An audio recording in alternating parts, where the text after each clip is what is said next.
ist. Ja, einen wunderschönen guten Morgen hier zur Junioren-Weltmeisterschaft im Jahr 2020. Das ist die 37. Heute Morgen beginnen die Junioren männlich, also die Jungs. Starthöhe ist der Doppelsitzerstart und mit an meiner Seite Willi Willmann und einen wunderschönen guten Morgen zu dir. Wunderschönen guten Morgen. A warm welcome here. FIL Junior Luge World Championships in Winterberg.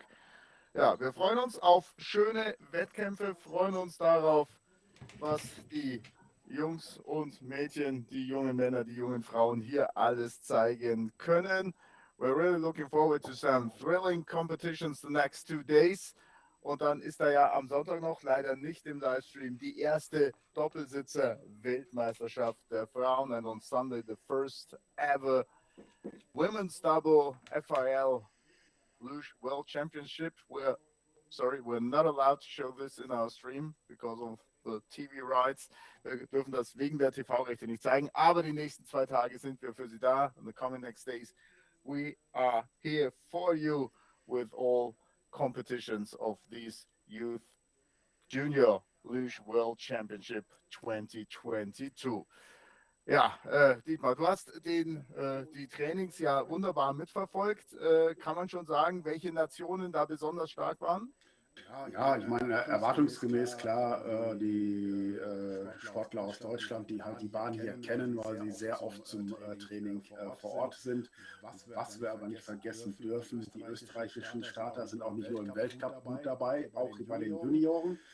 Ja, die russischen Sportler sind auch schon mehrmals hier gewesen die Saison, würde ich jetzt auch mit auf dem Schirm haben. Und als Überraschung könnten die US-Amerikaner sein. Die waren jetzt tatsächlich in der letzten Saison nicht hier aufgrund der Corona-Geschichte. Und ja, da sind sie schwer einzuschätzen. Wie wird das tatsächlich bei ihnen laufen? The main favorites in this first race, junior men. We're going to start at 10 o'clock. And before we show you all the races, we want to show you a little video that we produced for our opening ceremony. Wir würden Ihnen gerne ein kleines Video zeigen, das wir für unsere Eröffnungsfeier produziert haben, in dem wir alle Nationen begrüßen.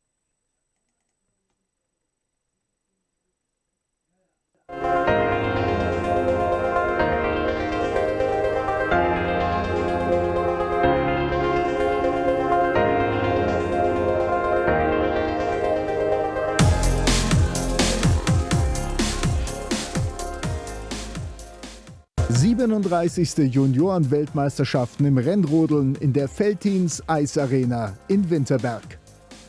37th Junior Luge World Championships in the Veltins Eisarena Winterberg. Wir freuen uns auf 3 Tage großartigen Sport und auf eine Premiere, die erste Weltmeisterschaft der Frauen-Doppelsitzer. We are looking forward to 3 days of fantastic sports and a premiere. The first ever Women's Double World Championship. Es ist uns eine Ehre, dass 19 Nationen an dieser WM teilnehmen und wir wollen natürlich jede Nation begrüßen. It's an honor for us that 19 nations will compete at these championships and of course we want to welcome every of these nations. Welcome, herzlich willkommen Australia, Australien. Servus, willkommen Austria, Österreich. Welcome, willkommen Kanada, Kanada. Dobrodošli, willkommen Croatia, Kroatien. Witajte, willkommen Czech Republic, Tschechien. Moge salmibit, willkommen Georgia, Georgien. Sveiki, Latvia, willkommen Lettland. Welcome, herzlich willkommen New Zealand, Neuseeland. Witamy Polska, willkommen Polen. Bine azi venit, willkommen Romania, Rumänien. Dobro Pashalowats, willkommen Russia, Russland. Dobrodošli, willkommen Slovenia, Slowenien. Grüezi, benvenuti, bienvenue, Switzerland, Schweiz. Vítejte, willkommen, Slovakia, Slowakei. Willkommen, Sweden, Schweden. Laskavo prosimo, Ukraine, willkommen, Ukraine. Welcome, willkommen, the United States of America, die Vereinigten Staaten von Amerika. Und natürlich ein herzliches Willkommen den Gastgebern Germany, Deutschland. Ihr seid die Zukunft des Rennrodelns. Wir wünschen euch ganz viel Glück in Winterberg. You are the future of Luge, so we wish you the best of luck in Winterberg.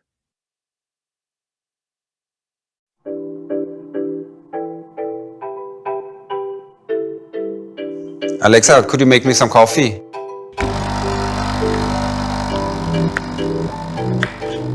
Alexa, music please. Alexa, could you clean the windscreen please? Alexa, hurry up.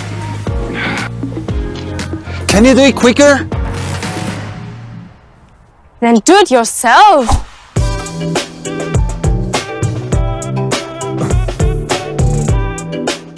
The switch on signal to your heater was sent successfully.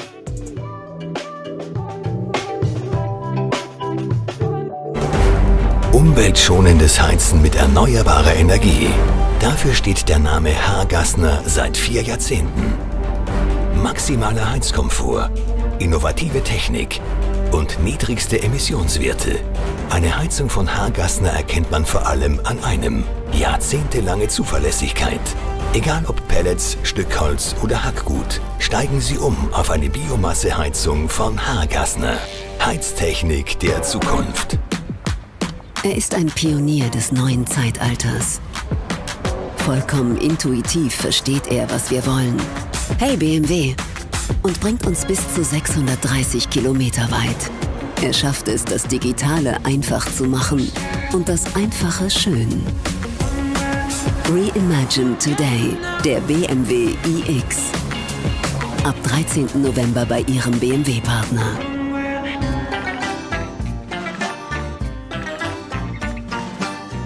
Komm, wir trinken noch ein Pülleken. Wir sind mehr als 59 Kommunen, mehr als 5 einzelne Landkreise. Wir sind Südwestfalen. Eine Region mit einem gemeinsamen Ziel: sichtbar, fühlbar, relevant zu sein. Tschüss Pampas-Klischees, hallo Region der Zukunft, in der 150 Weltmarktführer zu Hause sind, stärkste Industrieregion NRWs und größte Naturparkregion Deutschlands.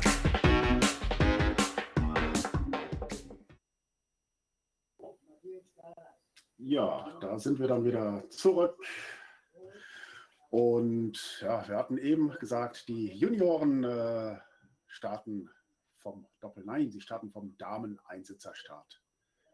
So the guys will start, the men will start from the women's start here in Winterberg. It's nearly the same height as the men's start, but the start is more flat and it's more difficult because we have this start corner, which is really hard to steer. Also das ist deutlich schwieriger für die Jungs da jetzt tatsächlich loszukommen, weil da dieses Starteck vor Kurve 0, das ist gar nicht so einfach zu fahren. Und warum macht man das? Da sind natürlich Starter mit dabei, die auch schon im Weltcup gefahren sind, die natürlich von ganz oben fahren könnten, aber für die Jüngeren könnte es vom Herrenstart tatsächlich größere Probleme geben. The men will start from the women's start because the younger athletes could become big issues when they would start from the men's start here in Winterberg. Let's have a look at the start order. Wir gehen jetzt einfach mal die Startliste durch. Die Nummer 1 with the number 1 from Georgia, Luscia Micheliani. Ja, die Startnummer 2, Slowakei, Vratislav Varga. Nummer 3, Vereinigte Staaten von Amerika, USA, Hunter Harris. Die Nummer 4, Lettland, Kaspars Rings. Die Nummer 4, einer der großen Favoriten, one of the big favorites, representing Austria, aus Österreich, Noah Kalan. Und Start Nummer 6, aus Russland, Eduard Alexandrov. Alex Gufler aus Italien hat die Startnummer 7 with the 7. Alex Gufler from Italy. Und auf der 8 Vereinigte Staaten Amerika Matthew Guainer. Florian Tanza aus Österreich hat die Startnummer 9 with the 9. Florian Tanza from Austria. Der Startnummer 10 Georgien Luscia Micheliani. Und dann 3 Germans in a row, 3 Deutsche hintereinander. Der erste ist Pascal Kunze vom ESV Lok Zwickau. Dann auf der 12 Timon Grancagnolo. Ebenfalls ESV Lok Zwickau. Und mit der 13 David Nössler vom RSV Schmalkalden. Dann mit der 14 aus Russland Pavel Repilov. Mit der 15, Number 15, Matvei Perestoronin, representing the Russian Federation. Nummer 16 aus Deutschland Florian Müller. Startet für den WSC Erzgebirge Oberwiesenthal mit der 17, Slowakia, Marian Skupek. Die 18 aus der Ukraine Daniel Martinovsky. Mit der 19, Fabio Zauser aus Österreich, representing Austria. Mit der 20 aus den Vereinigten Staaten von Amerika Markus Müller. Mit der 21, Number 21, Dylan Moss, representing Canada, aus Kanada. Die 22, Polen, Mateusz Karas. Theo Downey from Canada will be the next with BIP 23, Nummer 23 für den Kanadier. Und 24, Poland, Arkadiusz Trojga. Christian Bosman from Slovakia aus der Slowakei hat die Startnummer 25, Number 25. Die 26, Schweden, Rasmus Moberg. Mit der 27, 27, representing the United States of America, Aiden Muller. Und die 28, Lettland, Robert Dreimanis. Mit der 29, the 29, Hrvatska, Croatia, Nikola Boban. Die 30, Rumänien, Vlad Florin Musei. Mit der 31, Start Number 31, Metod Majerczak, Slowakia, Slowakei. Die 32, Tschechische Republik, Jakub Febrowski. Mit der 33, Michael Rappel aus der Schweiz, Switzerland. 34, Kanada, William Borger. Mit der 35, Grayson Laffer from Australia, Australien. Die 36, Slowenien, Lovro Kovacic. Also from Slovenia, der nächste Slowene mit der 37, Tian Batschukov. Und mit der 38 aus Kanada, Bastian Fenwal. 38 starters in the first run, 38 Starter im ersten Lauf, im zweiten die besten 25 in the second run. We will see the best 25, and these are not only the World Championships, these are also the American Pacific Championships, die amerikanisch-pazifischen Meisterschaften, also mit USA, mit Kanada sind da mit drin. Ja, Australien und Neuseeland. Australia and New Zealand, genau. Das sind die Nationen, die da noch mitfahren. And the award ceremonies will be held after the second competition today with my colleague Paul Senske. Paul Senske, der heute der Bahnsprecher in Winterberg sein wird, der macht dann die Siegerehrungen, aber alle nach dem zweiten Wettbewerb. Doppelsitzer der Frauen, den starten wir um 13 Uhr. The doubles junior women will be started at 1 o'clock p.m. So, Dipa, wie lange dauert es noch bis zum ersten Vorläufer? When will the first forerunner start? Laut Plan 3 Minuten. Ich glaube, es wird vorne schon vorgelesen und auch vorbereitet. 2 Vorläufer haben wir am Start. Marco Lega, Anka Jenike, wenn mich jetzt gerade nicht alles täuscht. We're gonna have 2 forerunners, and then we're gonna start the competition at 10 o'clock with Luscia Micheliani from Georgia. Dann sind wir sehr gespannt, wer das Ganze gewinnen wird. Schnellster im Abschlusstraining, the best in the seated training, was Timon Grancagnolo from Germany. We're gonna see him today with BIP 12. Der hat dann die Startnummer 12. Der war da also schon mal sehr, sehr schnell unterwegs, aber auf dem zweiten Platz dann schon. Second place in the seated training was Matthew Grainer from the United States of America. Also wie wir gesagt haben, die US-Amerikaner können da ein gewaltiges Wörtchen mitreden. Ja, definitiv. Also sie haben mich im Training hier immer wieder überrascht mit Startzeiten und auch sauberen Fahrten, wo ich sage, ja, sie waren ein Jahr nicht in Winterberg und doch diese guten Fahrleistungen. Yes, guys were for 1 year not in Winterberg, but in the training they were really, really strong. So we're really looking forward to the appearance here of the US guys, who are the great favorites for the American Pacific Championships. The first athletes, the first Forerunner is nearly ready. Der ist fast fertig da oben, steht da schon neben seinem Schlitten und dann dauert es nicht mehr lange, bis das Ganze hier losgeht. Competition will start in about 6 minutes, 6 Minuten und dann geht es hier rein in die 37. FIL Junioren Weltmeisterschaften. The future of Luge in Winterberg. Das ist die Zukunft des Rennrodelns. Die Damen und Herren, die wir in den kommenden 2 Tagen hier sehen werden, da sind sie dann dabei. Die kommenden Weltmeister, die kommenden Olympiasieger. Und wir können uns jetzt dann schon mal auf den Bahnbildern den ersten Lauf hier anschauen. Und sieht man, ich habe es schon gesagt, das Starteck ist gleich schon mal ganz, ganz wichtig. Wenn du das verboxt, ist der Lauf eigentlich schon vorbei. Ja, das ist wirklich so. Also das ist schon tricky. Man muss da eben halt um die Ecke rumkommen, sauber in diesen Anlehner, in diese berühmte Kurve 0 hineinfahren und den Schwung, den man dort nicht mit rumnimmt, den hat man natürlich unten auch zu wenig, um dann überhaupt Speed aufnehmen zu können. The start corner in Winterberg is really, really important. If you do a mistake there, the run is done. So you have to be focused from the very first pedal to the finish line. Die ganze Zeit konzentriert bleiben hier in Winterberg. Wenn das da oben schief geht, kann es mit guten Zeiten eigentlich nichts mehr werden. Und jetzt Marco Leger, First Forerunner. So. Ist das Sonnenschein? Ist der Sun in Winterberg? Yeah, there's sun in Winterberg, and yeah, it's today, a little bit overcast and a little bit sunny. So you see some shades in the corners. Da sieht man mal die ganzen Sunshields. Da die Sonnensegel müssen runter. The sunshields are down at many places or many corners of the track. To save the ice, that's the Veltinskreisel. Der Veltinskreisel, da sind die schon mit fast 90 unterwegs, nearly 19 kilometers per hour.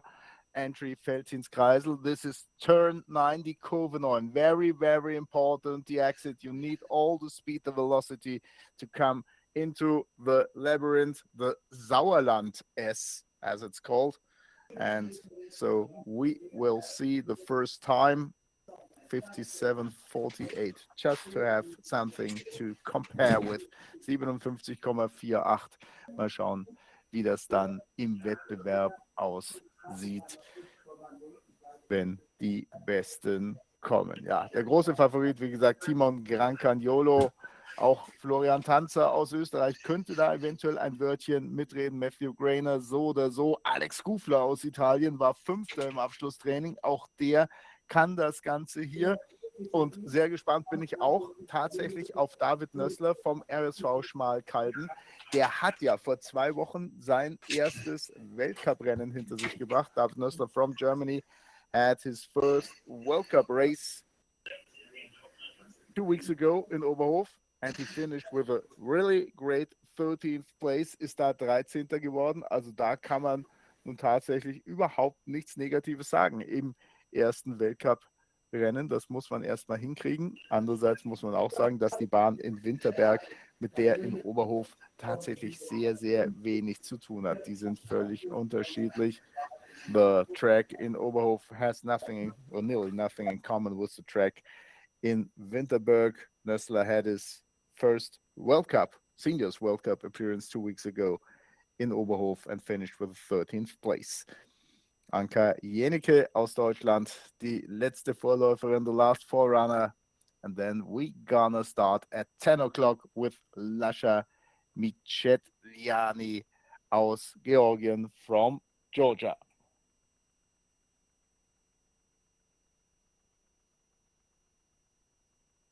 Ein herzliches Willkommen allen Zuschauern, entweder auf YouTube im Kanal der Feldteams Eisarena oder Sie schauen über BSD TV oder über Sport Deutschland TV, ganz wie Sie wollen. Mit mir in Winterberg, Dietmar Sonntag. Mein Name ist Willi Willmann. Wir werden das Ganze hier tatsächlich kommentieren, die kommenden 2 Tage, und sind sehr gespannt, wie am Ende die Ergebnisse aussehen. Luscia Micheliani from Georgia will be the first. Für ihn wird es dann in Kürze heißen Trasa Tavisupalya. Das heißt, die Bahn ist frei auf Georgisch. Einmal muss ich es loswerden, Dietmar. Einmal muss ich es loswerden. Saba Kumaritashvili hat es mir beigebracht. Saba Kumaritashvili, the senior Luge from Georgia, told me what means the track is clear in Georgia. Trasa Tavisupalya. Not so simple to pronounce. Ist gar nicht so einfach. 1 Minute noch, oder Dietmar? Ja, 1 Minute ist gerade angesagt worden. Da sehen wir jetzt auch den Luscia am Start, und wir warten jetzt darauf, dass er im Startleiter signalisiert, ich bin soweit, ich kann loslegen, und dann wird es hier auch pünktlich um 10 Uhr an den Start gehen. 38 starters in this first run, 38 Athleten am Start, und der erste ist Luscia Micheliani aus Georgien. The first starter will be from Georgia. 13. in der Weltcup-Wertung, 13th place in the overall Junior World Cup this season, and his best race was in Oberhof, a 7th place. 7. ist er geworden in Oberhof, 13. in der Weltcup-Gesamtwertung, und jetzt geht es los. The track is clear. Trasa Tavisupalya for Luscia Micheliani from Georgia. Und jetzt ist er unterwegs. Die Startzeit 5,07,507. The start time for Luscia from Georgia. Da oben möglichst wenig machen. Don't move too much at this upper part of the track. Sagen alle. Am Anfang in Winterberg darfst du nichts machen. Dafür musst du unten raus höchst konzentriert sein. Feldteams Kreisel 87,6 km/h, 87.6 km/h for Luscia Micheliani from Georgia. And now he's in the labyrinth. Sauerland is really, really difficult to steer. And the big finish turn, nearly 120 km/h. And the first time in this run, 58.31, 58,31 ist die Endzeit für unseren ersten Starter, für Luscia Micheliani aus Georgien. 10. war er im Abschlusstraining, 10th place in the seated training. Und der nächste Starter ist schon bereit. Vratislav Varga aus der Slowakei ist der nächste Starter. Draha Jewolna. Die Bahn ist frei. The track is clear for Vratislav Varga. 12th place in the seated training yesterday. Also ein bisschen langsamer gewesen als Micheliani, who was a little bit slower yesterday than our friend from Georgia, and the start time is by far behind Luscia. 15 Hundertstel ist er da schon langsamer. 5,22 ist die Startzeit. 5:22 the start time for Vratislav Varga. Da muss ihm schon viel einfallen. Jetzt sind es 3 Zehntel, now 3/10 behind Micheliani, das kann er eigentlich nicht mehr aufholen, aber da hat er ein bisschen was gut gemacht. The gap is getting a little bit smaller, 2700s now behind. Aber jetzt hat er wieder verloren, lost again a little bit. Speed is okay, 120.6 kilometers per hour and crossing the finish line. In the second place, der zweite Platz, hat unten nochmal 1500stel etwa gut gemacht. He found 1500s in the finish turn and now he's only 1500s behind Luscia Micheliani from Georgia, currently the second place for Varga from Slovakia. Da sieht man mal, was unten noch drin ist. You can find a lot of time at the bottom of the track. Next starter from the United States of America. Aus den USA kommt der nächste, Hunter Harris. Die Bahn ist jetzt frei für ihn. The track is now clear for him. 9. Platz im Abschlusstraining. 9th place yesterday in the last training. Let's have a look at the start time. 5:07.7, 5:07.77, 7 thousandths of a second slower than Micheliani. 7 pardon, hat er da auf ihn verloren, aber jetzt liegt er schon vorne, now thousands ahead. Die Tausendstel am Start, das macht dann auch nicht so viel aus, muss man mal ganz klar sagen. Und wie wir schon festgestellt haben, im Training waren die US-Amerikaner alle sehr stark. All the US guys were really, really strong in the training sessions. Und so sieht das jetzt auch bei Hunter Harris aus. Kurve 9, Turn 9, and he's by far ahead, more than a quarter of a second. Mehr als eine Viertelsekunde hat er jetzt Vorsprung. Wenn er jetzt sauber die Zielkurve fährt, 121,33, highest speed and nearly half a second ahead, fast eine halbe Sekunde der Vorsprung, 57,83, 57.83 the time for the first run of Hunter Harris. He takes the lead by 4800, 48 Hundertstel sein Vorsprung. Kaspars Rings from Latvia will be the next. Yesterday he was faster than Hunter Harris. Gestern war der schneller unterwegs als Hunter Harris. Trasse Briva, die Bahn ist frei für Kaspars Rings aus Lettland.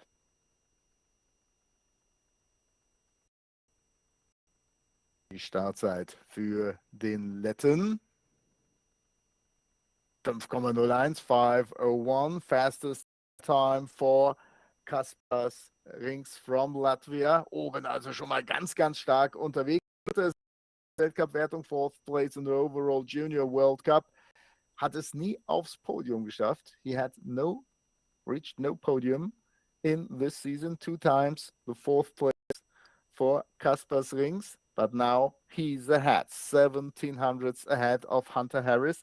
Da hat er also bisher am Start alles richtig gemacht. Die Linie stimmt auch. This looked really, really good. Exit turn 9. We can't see to the sun shields, the closed sun shields. Weil die Sonnensegel unten sind, können wir es nicht sehen. Und jetzt eine halbe Sekunde Vorsprung. He's now half a second ahead. What a run of Kaspars Rings. And he's crossing the finish line with 57.1 to 57,12 und 71 Hundertstel. He's 7100ths ahead. It looked really, really good what he did in the track, and he had the best start time also. Kaspars Rings geht hier in Führung. The new leader representing Latvia, Kaspars Rings. But now, Noah Kallan aus Österreich. Zweiter im Weltcup. Zweiter gestern im Abschlusstraining. Und wir sind sehr gespannt, was er leisten kann. 3 zweite Plätze auch in dieser Saison. Bisschen auf den zweiten Platz geeicht. Many second places in this season for Noah Kallan from Austria. Aber jetzt die Startzeit. Schön mittig das Ganze erwischt. 5,06, 5:60 slower than Rings before. Da fehlen ihm fast 500stel auf Rings, den aktuell Führenden. Jetzt geht es rein in die Kurve 4, vorbei am Doppelstart, den werden wir später sehen. Ganz, ganz wichtig. A really important place. Don't do any mistakes before. Das hat er gut gemacht. Er ist ungefähr eine Zehntel zurück. 1/10 of a second behind our leader Kaspars Rings from Latvia and growing. Es wird leider ein bisschen mehr für Noah Kalan. Ich glaube aber, dass Rings wirklich einen sehr, sehr guten Lauf erwischt hat. Jetzt findet er die Geschwindigkeit. What a speed! 129.4 kilometers per hour and only 16 thousandths behind. Was für eine Geschwindigkeit. What a velocity down there at the bottom of the track of Noah Kalan. Bis auf 16 Tausendstel ist er da nochmal rangekommen.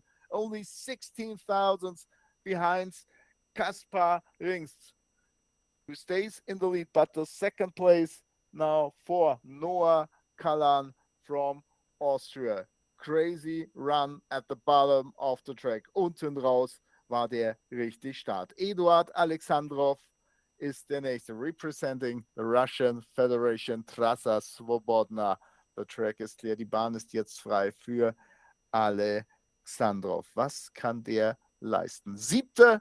im Abschlusstraining gestern, 7th place yesterday in the final training session. 5 pedals. They all did a good job around the start corner and the best start time mit Abstand die beste Startzeit. 4,96. 4,96 by far the best start time in this first run. The first faster than 5 seconds. Der erste, der unter 5 Sekunden gestartet ist. Eduard Alexandrov. Die Russen ja bei den Senioren mit einer eher schwachen Saison. The senior luges of the Russian Federation had some problems this season, but Alexandrov is doing a good job now, 1/10 of a second behind our leader, behind Kaspars Rings from Latvia, and probably he's going for the 3rd place. Yes, and so it is. 57.36, 57,36. 23 Hundertstel liegt er zurück, 23 hundredths behind, and currently the 3rd place for Eduard Alexandrov from Russia. Immer noch in Führung, still in the lead. Kaspars Rings from Latvia, Noah Kalan aus Österreich, Austria, 2nd place, and the 3rd place, Eduard Alexandrov from Russia. Start Nummer 7 macht sich oben bereit. Pista e libera vor Alex Gufler aus Italien, der 19-Jährige. 4. in Oberhof das war seine beste Platzierung. 4th place in Oberhof was his best run in this season's 5:01. The start time, 2nd best in this first run.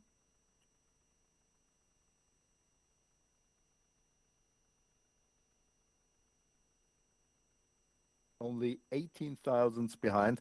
Nur 18 Tausendstel der Rückstand für Alex Gufler. Alex Gufler, Lukas Gufler, Namen sagen Ihnen allen was, wenn Sie sich fürs Rennrodeln interessieren. Of course, you also know Lukas Gufler if you're interested in Luge.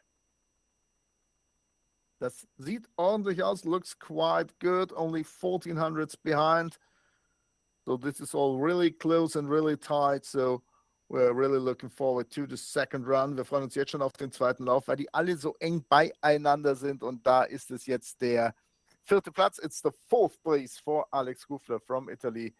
57,46, 57.46, 34 Hundertstel Rückstand hat er unten raus noch verloren. Lost a lot of time at the bottom of the track. 34 hundredths behind the leader, behind Kaspars Rings from Latvia. Der nächste Starter, the next, Matthew Grainer from the United States of America, one of the big favorites. Er hat nur 3 Rennen im Junioren-Weltcup gemacht. Was with us only in 3 races of the Junior World Championship, but he did win 2 of them. zweimal in La Plagne gewonnen und ein 4. Platz in Bludenz, 4th place in Bludenz. I had to steal a little bit there, some issues there right at the start corner. Hatte da ein bisschen Probleme oben am Start, 5,11,5,1,1. His teammate Hunter Harris is currently in the 5th place. Sein Teamkamerad Hunter Harris aus den USA aktuell auf dem 5. Platz. Matthew Grainer ungefähr 1200 zurück, about 1200 behind the time of the leader, but he's really, really fast. Matthew Grainer from the United States of America, the big favorite for the American Pacific Championships. Only 12 thousandths now behind. Can he take the lead? Kann der hier in Führung gehen? Matthew Grainer aus den USA. Jetzt liegt er deutlich vorne. 131 km/h, 131 kilometers per hour. By far the highest speed, and he takes the lead by nearly a quarter of a second. Fast eine Viertelsekunde Vorsprung. 56,88, 56.88 the time for the first run of Matthew Grainer, representing the United States of America, our new leader. Really not the best at the start. Only the 7th best start time, but the fastest in the track. Next starter, Florian Tanza, representing Austria. Der Österreicher ist der nächste. 5. in der Weltcup-Wertung. 3rd place in Innsbruck Eagles at the Junior World Cup. Auch der kann hier vorne mitfahren. He is also one of the candidates for the medals. And he was it. 3 hits there at the wall, hits the start corner, and the run is nearly over. Damit ist es eigentlich schon vorbei. Und das weiß er dann natürlich auch, Florian Tanza, wenn er da oben so startet. Ich glaube 5:14 war die Startzeit. Ich habe gar nicht mehr richtig drauf geachtet. I think 5:14 was the start time, but he will lose a lot of time. Da geht ganz viel Zeit flöten. Da oben, wo er den Schwung so drinnen braucht, und dann liegt er auf dem Schlitten und ärgert sich. He will be angry about himself, about this big mistake at the start corner. Und wenn du so startest, da oben ist alles vorbei. Mehr als eine Sekunde der Rückstand. More than 1 second behind.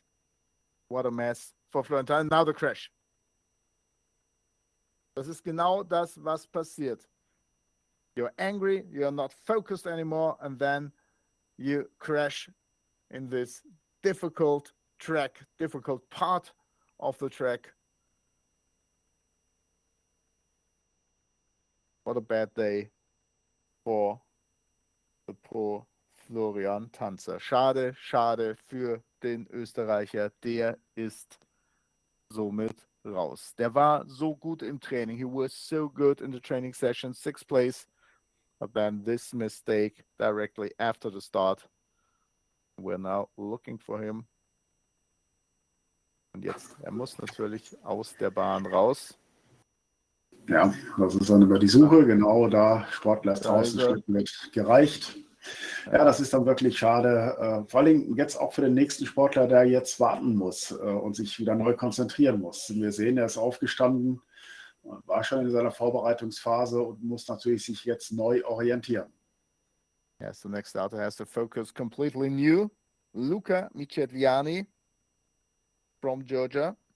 And after him, we're going to have 3 German starters in a row. So now Luscia is getting ready. Luscia Micheliani aus Georgien macht sich jetzt fertig. Und in Kürze darf dann auch er in die Bahn gehen. Dann darf ich es wieder auf Georgisch sagen. And then I can say the gay in Georgian.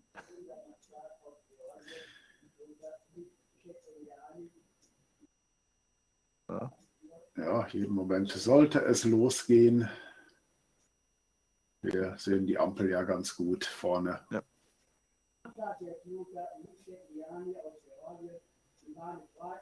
Und jetzt ist die Bahn frei. The track is clear. Trasa Tavisupalya, wie es auf Georgisch heißt. Und dahinter macht sich schon Pascal Kunze aus Zwickau bereit. The next starter will be Pascal Kunze from Germany, Zwickau, Saxonia. Made it better, by far better than Florian Tanza before. Startzeit 5,06506, the starting time for Luscia Micheliani from Georgia.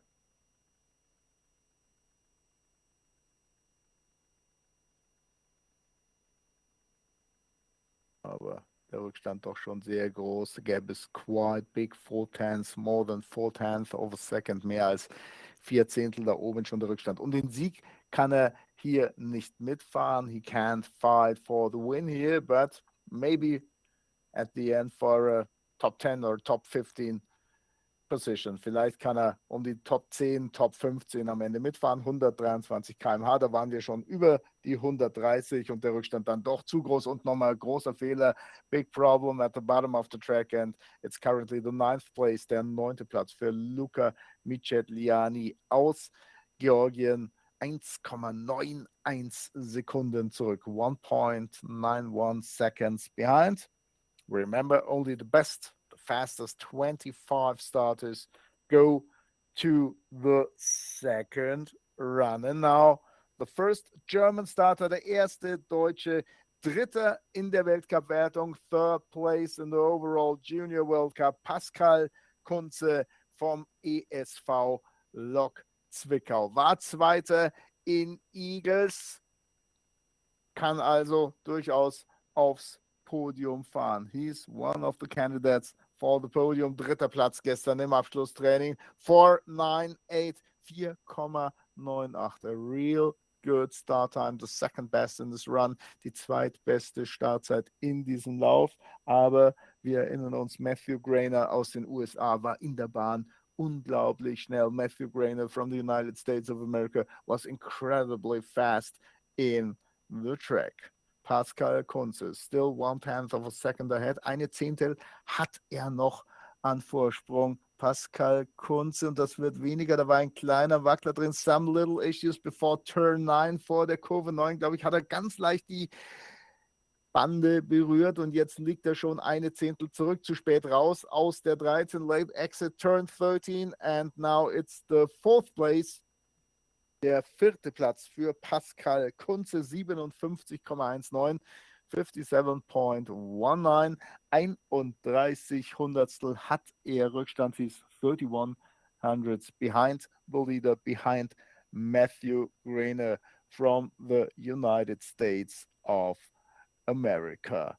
Der 4. Platz, aber absoluten Kontakt zu Platz 2. He's only about 7 hundredths behind the 2nd place. And now, maybe the biggest favorite of all, Timon Grancagnolo, auch ESV Lok Zwickau.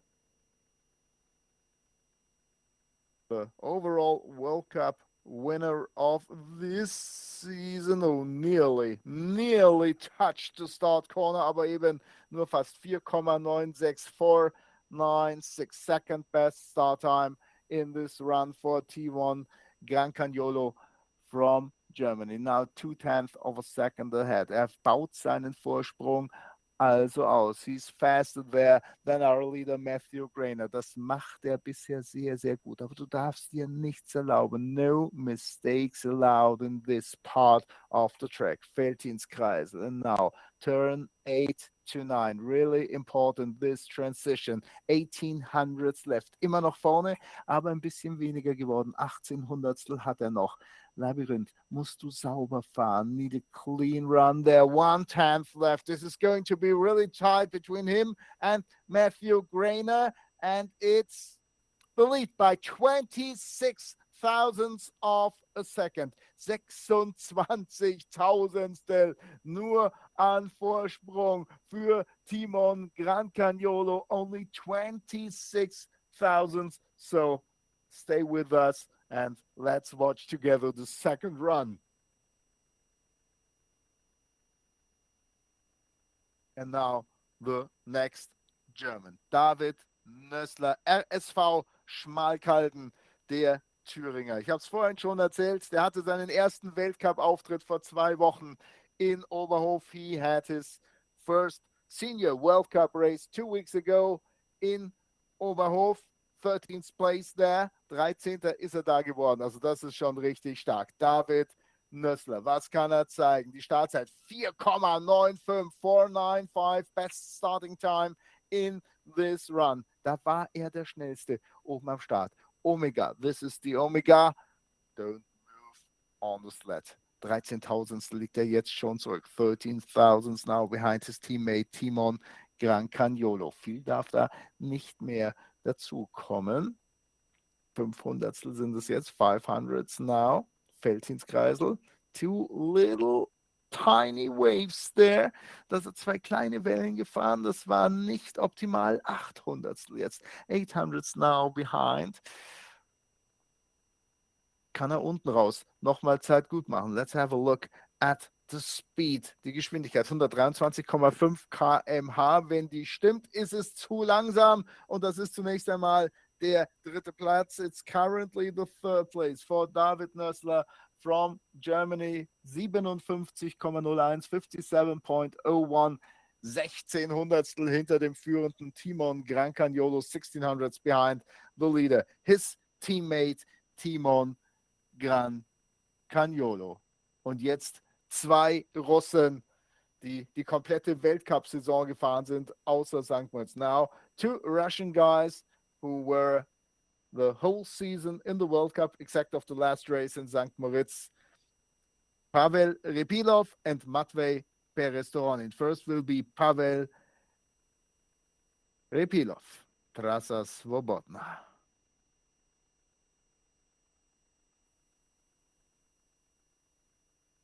Auch er 5 Paddelschläge, 5 paddles and the starting time of 4,96, 4,96.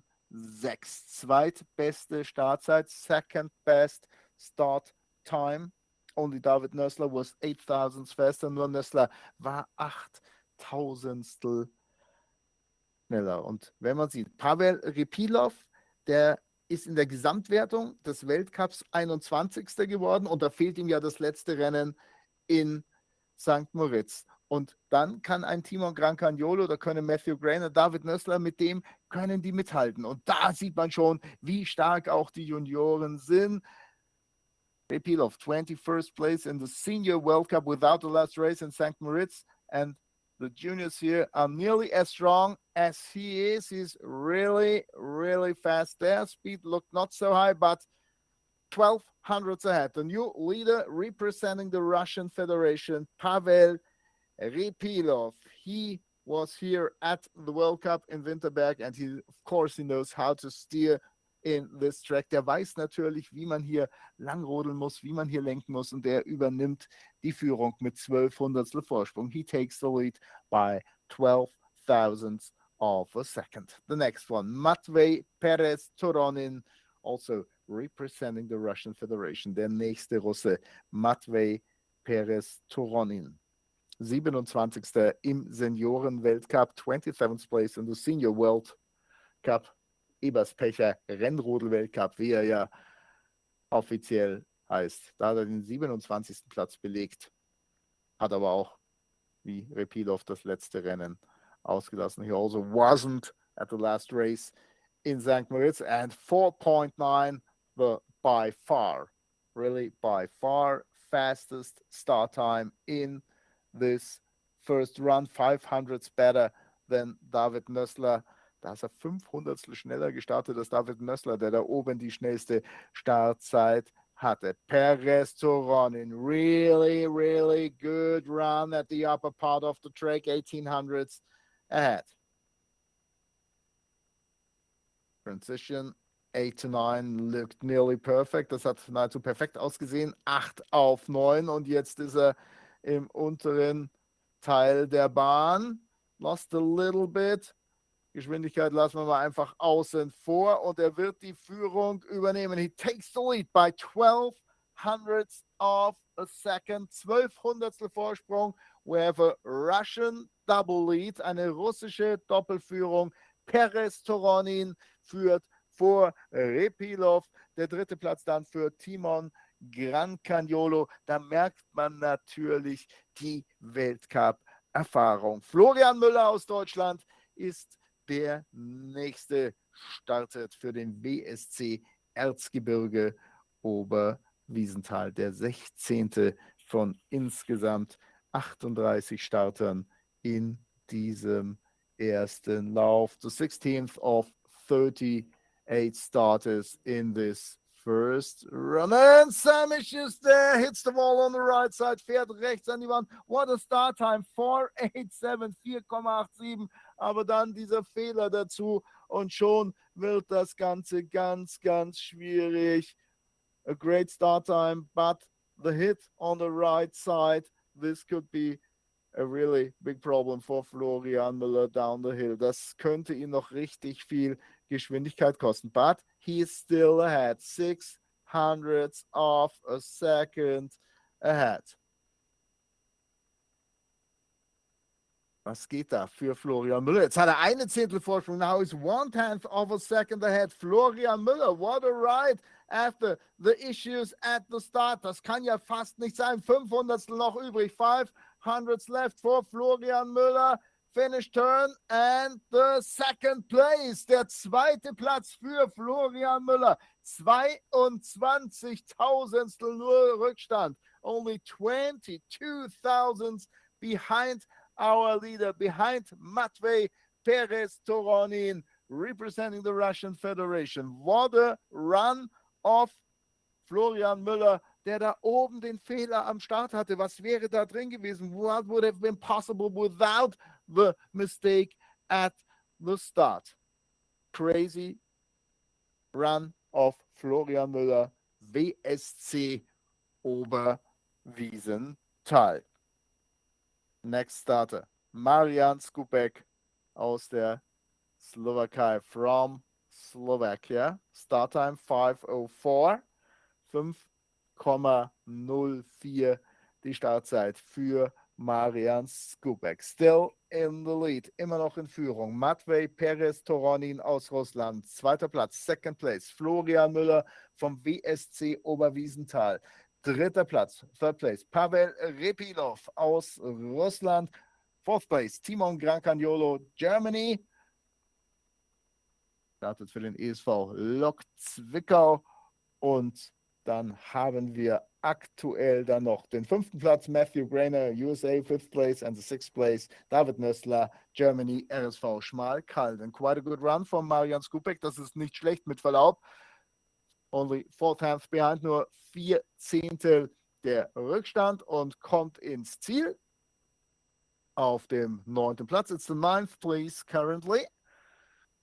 Marian Skupek 57,18, 57,18. Das sind 57 Hundertstel Rückstand auf den führenden 5700s behind Matvei Perez Toronin, representing the Russian Federation. And now from the Ukraine, Danil Martinovsky.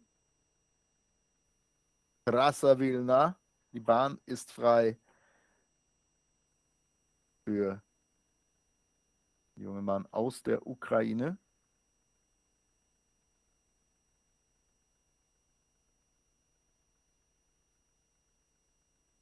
Skupek zuvor hatte ja in Bludenz gewonnen. Skupek was the winner of Bludenz and now the 9th place currently here in Winterberg. Und jetzt achten wir auf Danil Martinovsky aus der Ukraine.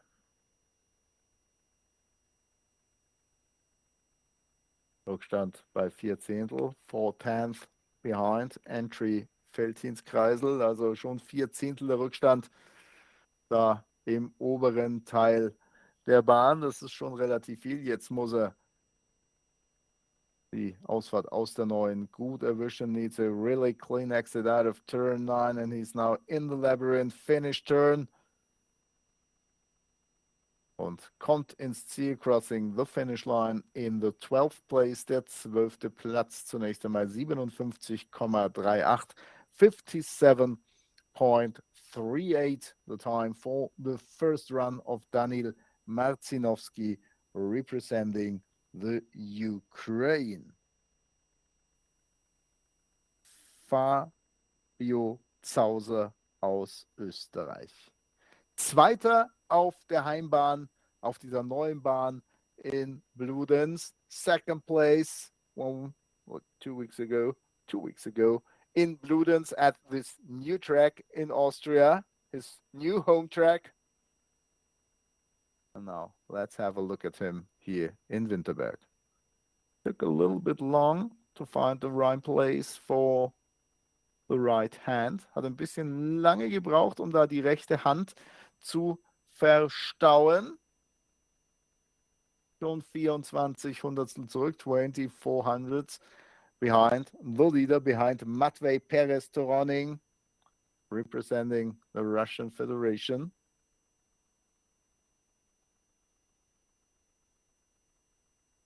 Kreisel. Watched by the German doubles ladies. Fabio Zauser aus Österreich, aber das sieht gut aus. Good run for Zauser, only 29 hundredths behind. A little bit more than 3/10 now. And in the finish, he's currently in the 6th place. Der 6. Platz für Fabio Zauser, 38 Hundertstel der Rückstand. He's 38 hundredths behind. Das ist alles noch in einem Bereich, wo er die Medaillen angreifen kann. He can fight for the medals in the second run. And now, Markus Muller representing the United States of America.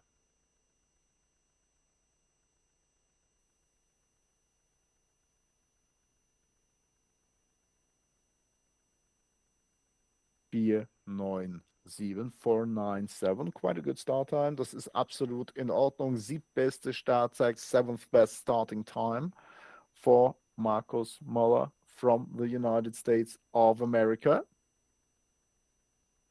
We said it several times today. The US guys were really strong in the training session.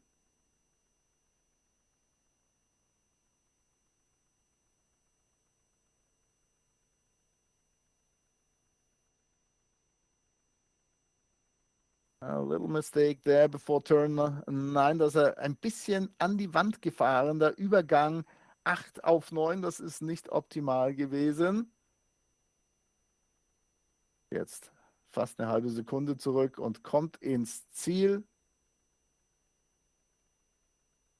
mit 63 Hundertstel Rückstand und dem 12. Platz. Das ist the 12th place currently for Markus Muller from the United States of America, 57,24, 57.24. And the next starter is is Dylan Morse, representing Canada, 17 years of age.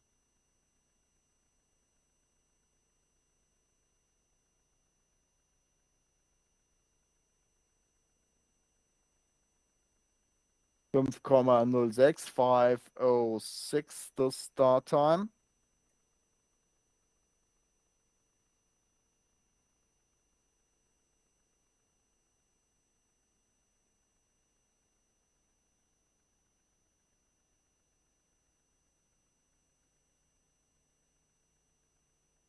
Um die vordersten Plätze fährt er da nicht mit. We can't reach time of our best starters in this first run. Perez-Toroning, Muller, Repilov, Cancagnolo, Grainer, Zauser.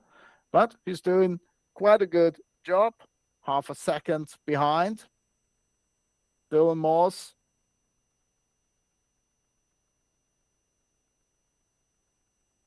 Canadians immediately need new luges, and it's the 16th place currently for Dylan Morse. A little bit more than 9/10 behind. 57,53, 57.53.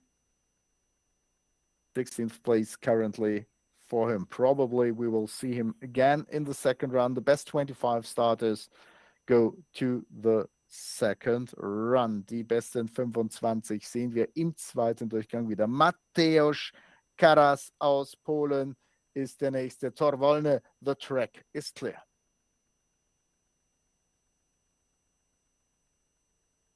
Directly after the handles, too far on the right side. Der hat ein bisschen nach rechts verrissen, direkt nach dem Start. Und das erklärt die Startzeit von 5,14. So we have a starting time of 5:142 waves in the Omega. Auch das hat er nicht optimal gemacht. Too many mistakes there at the upper part of the track of Mateusz Karas from Poland. 62 Hundertstel schon da oben. Der Rückstand 62 hundredths behind there and probably in the end more than 1 second. The gap, yes, this will be more than 1 second. 81 Hundertstel liegt er jetzt zurück. Mateusz Karas aus Polen fährt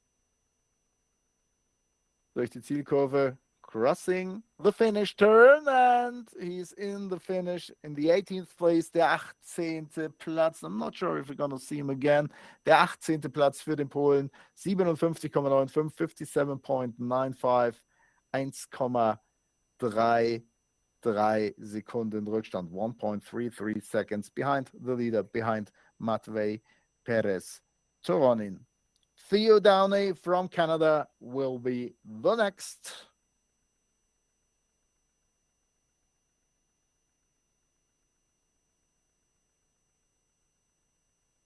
His teammate Dylan Morse is currently in the 16th place. Then Landsmann Morse aktuell 16. Startzeit is okay. Starting time is okay. 5:02. Best were faster than 5 seconds, but this was absolutely okay for Theo Downey from Canada. Quarter of a second now behind.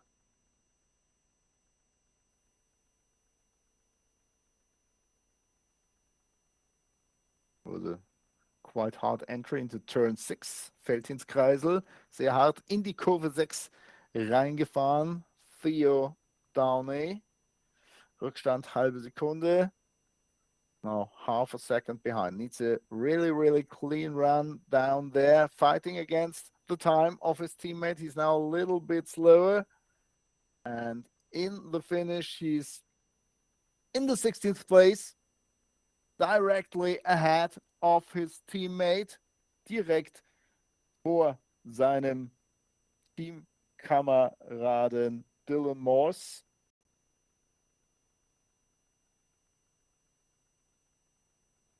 Das sind 21 Tausendstel, die beiden trennen. There's a gap of only 21 thousandths between Theo Downey from Canada and Dylan Morse, also from Canada, in the positions 16 and 17. Arkadiusz Trojga from Poland is the next. Tor Wolny. Die Bahn ist frei für den Polen. 7 paddles. Der macht da gleich 7 Paddelschläge zu einer Startzeit von 5,07507. Tried to paddle around the start corner. Das versuchen einige wirklich gleich um dieses Starteck herum zu paddeln. Da streiten sich die Gelehrten, ob das so ist. Die schnellsten haben es bisher 5 Paddles gemacht. The fastest starters only did 5 paddles and then they laid down on the sled. Next intermediate, 6,500 hundredths behind, that's quite a lot. 65 schon zurück. Arkadiusz Trojga aus Polen. Maybe less than a second, vielleicht, aber ich glaube es fast nicht. Don't think so. 1.3 seconds lost, 4/10 of a second in the finish turn and hits the wall 2 times really hard in the outrun. 4 Zehntel in der Zielkurve verloren. Die geht ganz steil nach oben und dann ist es für Arkadiusz Trojga der 19. Platz. Nein, is for Trojga, and the next is Christian Bosman der Slowakei. Draha Wolna. Los geht es. Und der Lauf ist vorbei. This run is over. Of course, it's not really over, but he has no chance for a good time.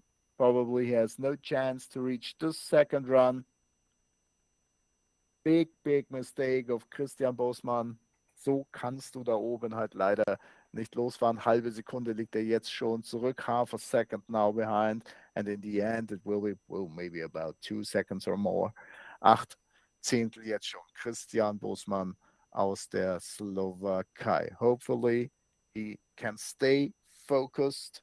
We saw it at our friend from Austria, Florian Tanza, who did nearly the same mistake, and he crashed, and the same problems again. For Christian Bosman from Slovakia. He stays on the sled.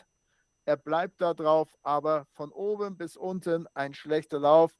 1 Minute und 1 Zehntel, 1 minute and 1/10 of a second, 24th place. We won't see him again in the second run. Wir werden ihn im zweiten Lauf nicht wiedersehen.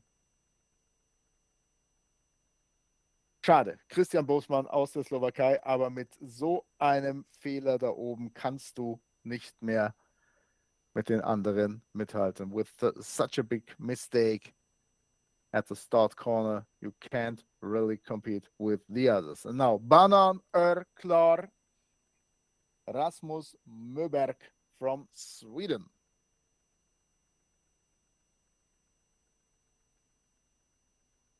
He tried it with 6 paddles and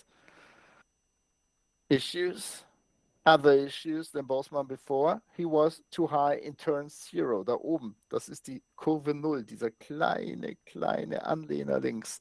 Und wenn du da reinfährst, ist es leider auch schon fast vorbei für ihn. Rasmus Möberg from Sweden.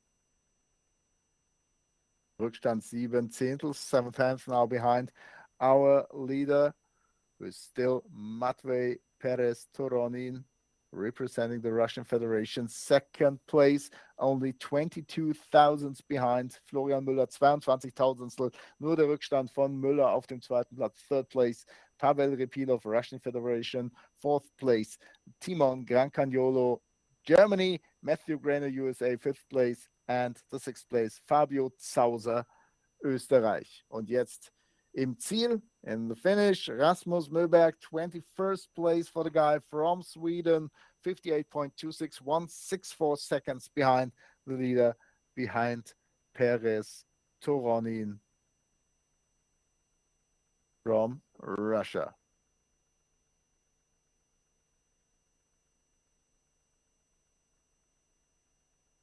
Aiden Muller from the United States of America will be the next 27th of 38 athletes in this first run. Bahn ist jetzt frei für ihn. The track is now clear for Aiden Muller.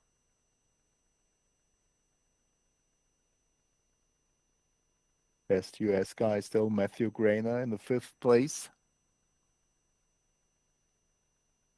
A little bit of zigzag there. Zu große Probleme für Aiden Muller. 5-2-1, 5-2-1. The start time, this is too slow for a position in the top 10. Probably too slow for a position in the top 20. And next big problem there for Aiden Muller. And now the run is really over. This can't work this way. Das funktioniert so leider nicht. Und er wird weit zurückfallen. Wir werden ihn im zweiten Lauf nicht mehr sehen. We won't see him again in the second run after this big mistake. Da im Ziel, crossing the finish line in the 23rd place, der 23. Platz für Aiden aus den Vereinigten Staaten. 58.41 the time. First and probably Aiden Muller. SA. Roberts Dreimanis from Latvia will be the next. 2 weeks ago, 21st place in Bludenz, Austria. 21. beim Junioren-Weltcup-Finale in Bludenz in Österreich auf dieser neuen, sehr kurzen, aber sehr schönen Bahn, die sie da gebaut haben. Auch 7 Paddler und ran an die Mauer, 7 pedals and a hard hit on the right side, 5-2-2-2 the start time.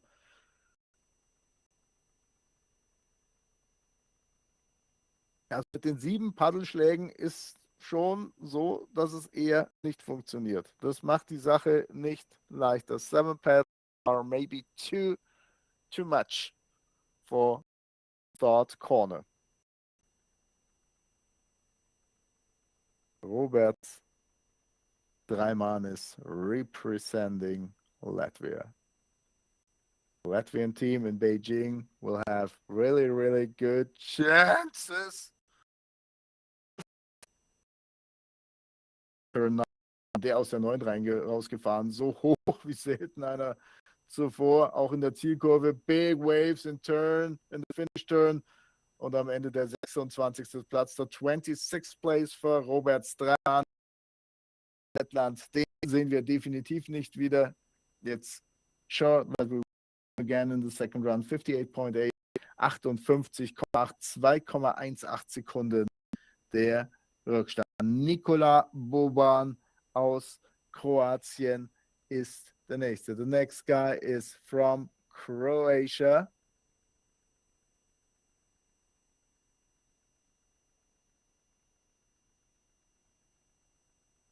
Das yes, Lobodna. Die Bahn ist frei für den the next one. It's the wall. Also not so hard as Dreimanis before, but he hit the wall there. But we remember Florian Muller, who's currently in the second place, also had some issues there. Hit the wall a little bit on the right side, not so hard as the guys that we saw in the last minutes. Der ist da auch an die Mauer rangefahren. Florian Müller vom WSC Oberwiesenthal, WSC Erzgebirge Oberwiesenthal, der auf dem 2. Platz liegt. Das heißt also, der hat da schon noch Potenzial im zweiten Lauf auch nochmal nach vorne zu fahren. Big issues for Nikola Boban from Croatia, and in the end, the gap will be more. Not talking about a gap, we're talking about a crash. Is he back on the sled? Nein, ich denke mal, es sah so aus, als legt er unterm Schlitten und rutscht auf den Bauch. Ja. So we have the next crash here, Nikola Boban from Croatia. Dann schauen wir mal, wo er bleibt. Have a look where he is. There he is. And he's out of the track. There are volunteers and now helping to get the sled out of the track. Auch da muss man sagen, vielen, vielen Dank an die vielen freiwilligen Helfer. A big, huge thank to all the volunteers at the track. Most of them of the BRC Hallenberg, the club here. And thank you so much. A championship like this would not be possible without all your help. Next starter, Florian Mucheliani from Romania.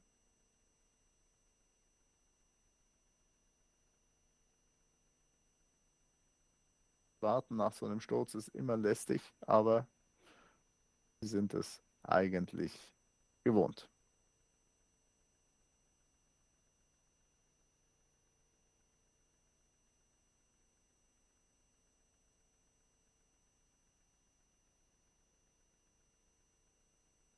Portier Libera, er ist unterwegs, der Rumäne. Einer, der es oben besser gemacht hat, did it by far better than the guys before. 5,07 seine Startzeit, 5:07. The starting time for Florian Mucheliani from Romania. His main goal is probably to reach the second run. So he has to be one of the fastest 25 guys in the first heat. Er muss also bei den 25 schnellsten mit dabei sein und das sieht bisher gut aus. Looks good till now. Only half a second behind. Eine halbe Sekunde sein Rückstand. 7 Zehntel sind es jetzt, 7/10 now. But maybe good enough for the top 20. Vielleicht reicht das für die besten 20 für den Rumänen. Zielkurve, große Welle, big wave there. And 21st place for Florian Muche from Romania, 58.12, 58,12, 1,5 Sekunden zurück, 1.5 seconds behind the leader, behind Matvei Perez Toronin, representing the Russian Federation. Der Russe bleibt in Führung und für die jetzt kommen, geht es im Großen und Ganzen nur um das Erreichen des zweiten Laufs. Draha Wolna, Metod Majerczak aus der Slowakei ist der nächste mit der 31. Der macht es mit 5 Paddelschlägen, 5 paddles and no problems around the start corner. Start time is 5:21, 27th in this first run, also von der Startzeit her. Da hat er noch Potenzial, mehr herauszuholen. 7 Starter sind noch oben. 7 starters left in this first run.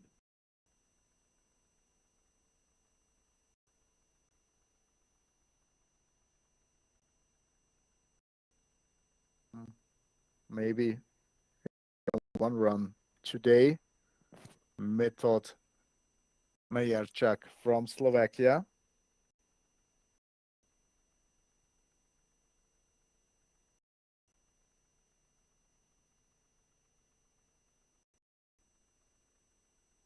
Und das ist der 28th place for Metod Majerczak from Slovakia. We won't again. Auch der schafft es nicht in den zweiten. 59,17 seine Laufzeit. 59.17 for his only run at this Junior Luge World Championships 2021 in the Feldins Ice Arena, Winterberg. Jakub Weprowski from the Czech Republic. Wolna heißt es für ihn. Die Bahn ist frei.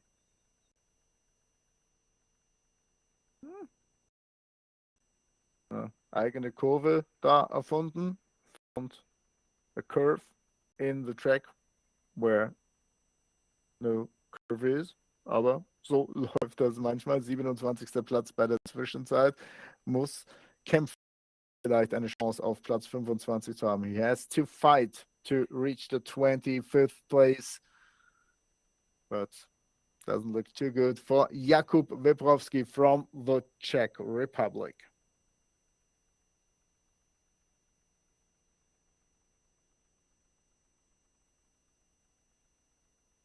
1,3 Sekunden, da kann er nicht mehr rankommen an die Besten.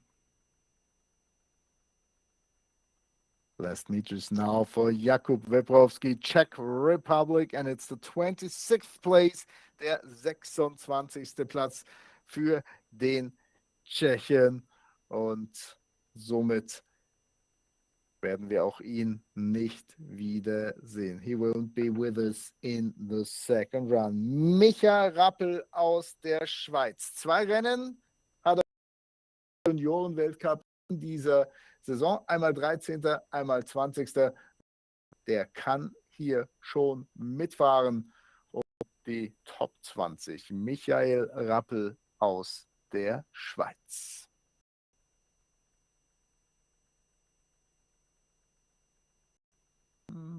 Bisschen Glück da gehabt, had a little bit of luck there that he didn't tap the wall, hat er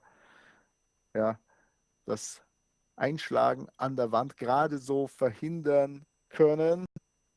Viele Fehler darf er sich aber nicht mehr erlauben. 24th time at this intermediate after about 17 seconds. Da wäre er also noch im Bereich mit dabei zu sein, aber der Rückstand ist schon riesengroß. 8/10 of a second, a little bit more now behind. Also da muss er Gas geben. Und da steht er völlig quer. Big skid there. And so the chance for the second gun, Micha Rappel from Switzerland. Schade, schade, schade. aber wenn du so quer stehst, dann geht überhaupt nichts mehr. Und er ist im Ziel mit 59.59, and it's the 30th for Micha Rappel from Switzerland. 5 sleds, 5 athletes left. William Borger from Canada, Grayson Laffer from Australia, Lovro Kovacic from Slovenia, Tian Batsukov also, and Bastian Fenwal, Canada.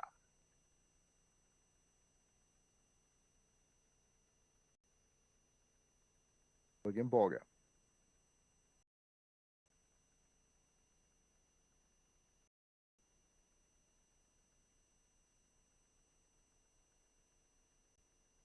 Currently on the 25th spot, Vratislav Varga from Slovakia with a time of 58.47. Good job till there of William Borger. Bis jetzt macht er das da oben sehr, sehr ordentlich. 20. Platz da bei der Zwischenzeit. The next intermediate, Felddienstkreisel. Little hit on the right wall, on the right side. Transition 8 to 9 and 7 to 9. Also ganz fehlerfrei kommt er hier natürlich nicht durch, aber er kämpft um den zweiten Lauf. He's fighting for the second run and he will get it. 57.91, 57,91, der 20. Platz, the 20th place. William Borger representing Canada. We're gonna see him again in the second run. 1.3 seconds behind. And now, in the 25th place, Muller representing the United States of America, 58.1 his time. 58,412. Das ist die Zeit, die jetzt alle erreichen wollen. Auch Grayson Laffer aus Australien. A little bit shaky start. War sehr wackelig das Ganze, sehr zittrig. 5,4 ist jetzt auch keine Startzeit, wo er vorne mitfahren kann. Ist auch keine Zeit, wo er die besten 25 fahren kann. To reach the 25th place. Damit kann er nicht mitfahren. Aber ja, viele sind ja tatsächlich zum Lernen hier. For many of the starters, it's really learning by doing, and this is absolutely okay. We need new luges. Many of the World Cup starters will finish their career after the Olympic Games of Beijing, so we need good juniors, and so they can use championships like this to show what they can or to train. And no, sorry, there's a crash now of Grayson Laffer. Der ist leider neben den Schlitten gefallen, aber weitergerutscht. Ja, das ist halt der Schwung, der mitkommt, aber der reicht nicht mehr bis hoch zur Ziellichtschranke. Also das heißt, auch er wird hier mit einem Did Not Finish auf der Liste stehen. Finish will stand behind his name. But he was really fast out of the track. Der ist aber wirklich ganz, ganz schnell rausgekommen. Ja, Grayson also Laffer hat er gut gemacht. Ohne Hilfe, ohne alles. Also ja, manchmal geht's so. Ja. Lovro Kovacic from Slovenia will be the next 27th place in Blue Dance 2 weeks ago. 27. in Österreich. Also der kann theoretisch da schon noch hinfahren. Immer noch auf dem 25. Platz, still on the 25th spot. Aiden Muller from the United States of America. And still in the lead, Matvei Perez-Toronin. Florian Müller aus Deutschland ist Zweiter. Second place for Müller from Germany. Third place, dritter Platz, Pavel Repilov. Vierter Platz, Timon Grancagnolo, Deutschland, Germany. Fifth place, Matthew Grainer, United States of America. And the sixth place, Fabio Zauser, Österreich. David Nisler auf der 7 und Kaspars Rings auf der 8. Und Lovro Kovacic hat heute und hier auch nur einen Lauf. He will get only one run in this Junior World Championships. Lovro Kovacic from Slovenia. 2,12 Sekunden da schon der Rückstand. Und am Ende ist es zunächst einmal der 31. Platz. It's currently the 31st place for Kovacic from Slovenia. 59.41, 59,41, 2,8 Sekunden der Rückstand. Das sind natürlich Rodelwelten. This is a really, really big gap. 2.8 seconds. And now his teammate, Tian Bachukov, also from Slovenia.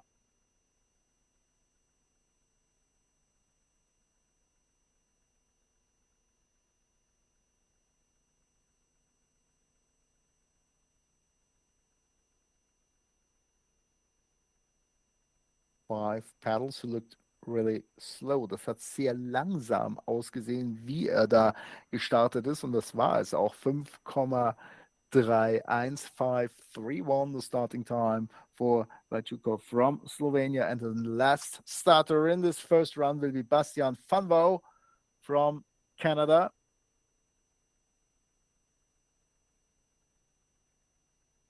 Ihn werden wir im zweiten Lauf nicht wiedersehen. Tian Bachukov, he has no chance to reach the second run. And so probably Aiden Muller from the United States of America will be the first starter in the second run.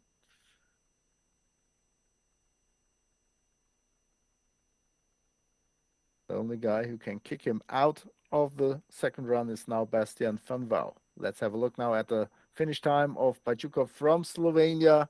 1 minute and 22 hundredths, 3.6 seconds behind. 1 Minute und 22 Hundertstel war er unterwegs. 3,6 Sekunden langsamer als Matvej Perez Toronin aus Russland. Now, the last starter of the second round, Bastian Fenwal from Canada.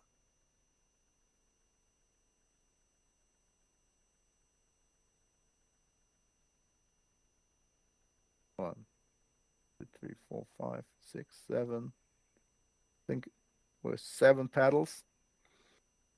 5-2-1, the starting time. Ist da in die Kurve 0 reingefahren. Was too high in turn 0. This is turn 2, the Omega. Das Omega, da muss er sauber fahren, aber da fehlt jetzt schon zu viel Zeit.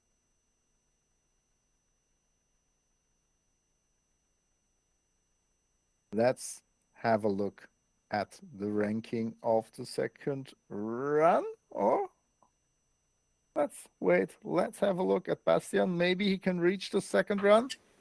And then there was a mistake before turn 9. Hits the wall on the right side. Und jetzt dürfte es wahrscheinlich zu viel gewesen sein an Fehlern, die er sich erlaubt hat. Maybe this was the mistake. Too much for reaching the second run. First start in the second run will be Aiden Muller from the USA. 30th place for Bastian Fenwal from Canada. 58.92. The ranking after the first run. Das Ergebnis nach dem ersten Lauf. In the lead, erster Platz. Matvej Toronin aus Russland. 22.000 nur dahinter. Florian Müller vom WSC Oberwiesenthal, der eine Menge hatte, aber keinen optimalen Start. He had a good run, but he had big issues at the start. So maybe he can reach Toronin in the second run. Third place currently for Pavel Repilov, Russia.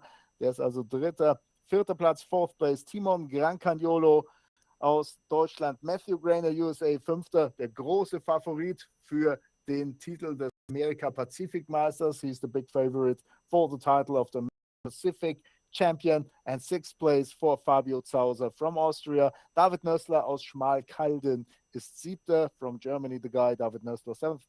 And Kaspars Rings is in the eighth place currently. Dietmar Sonntag im schönen Winterberg. Spannend das Ganze, oder? Äußerst spannend. Also wenn ich sage, bis Platz 7 bis David Nisler ist hier noch alles drin. Die liegen so dicht beieinander mit 4 Zehntel Unterschied.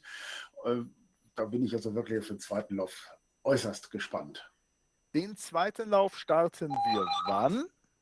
Den starten wir um 11:30 Uhr mit den Vorläufern, 11:35 Uhr dann der erste Starter, der hier mit der Nummer 25 Aiden Muller sein wird.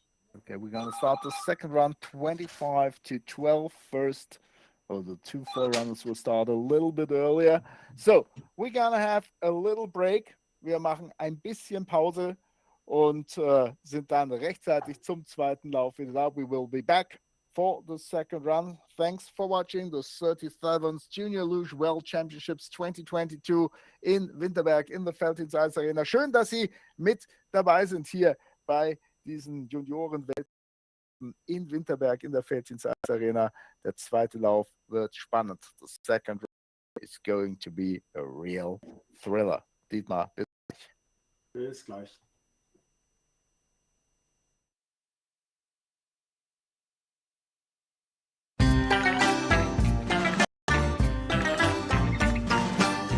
Komm, wir trinken noch ein Pülleken. Erfolg. Was bedeutet Erfolg? Für uns Disziplin,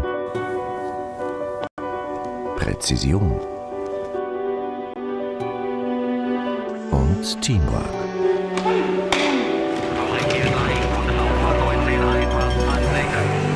Borbet, Partner des Sports. Ich wusste schon als Kind, dass ich Fliesenleger werden möchte. Mein Papa ist nämlich Fliesenleger. Mit dem Fliesenlegermeister in der Tasche hat man schon ein erhöhtes Ansehen. Man hat offene Wege, man kann sich selbstständig machen, man kann studieren gehen, man kann sehr guter Arbeitnehmer werden. Mein Name ist Dieter Libowski und ich habe meinen Meister im BBZ Arnsbeck gemacht.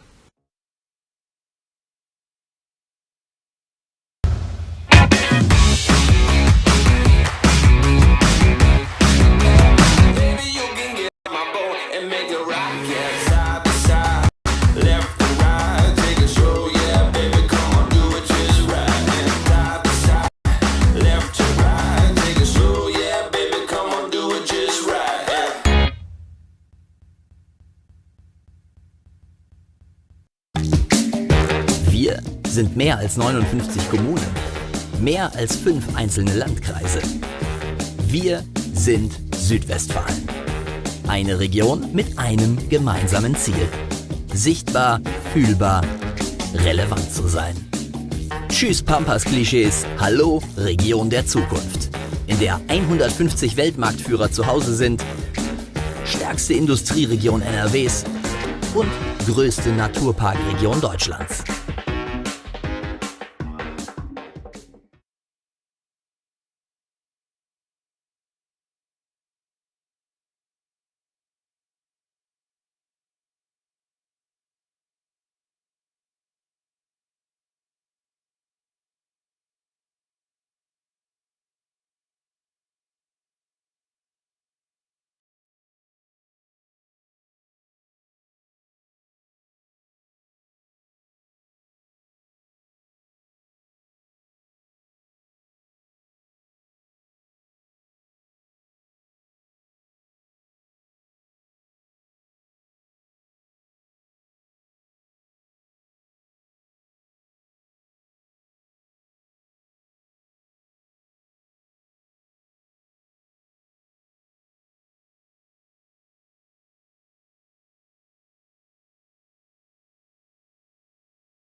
trinken noch ein Pülleken. Erfolg. Was bedeutet Erfolg? Für uns ist es Disziplin, Präzision und Teamwork.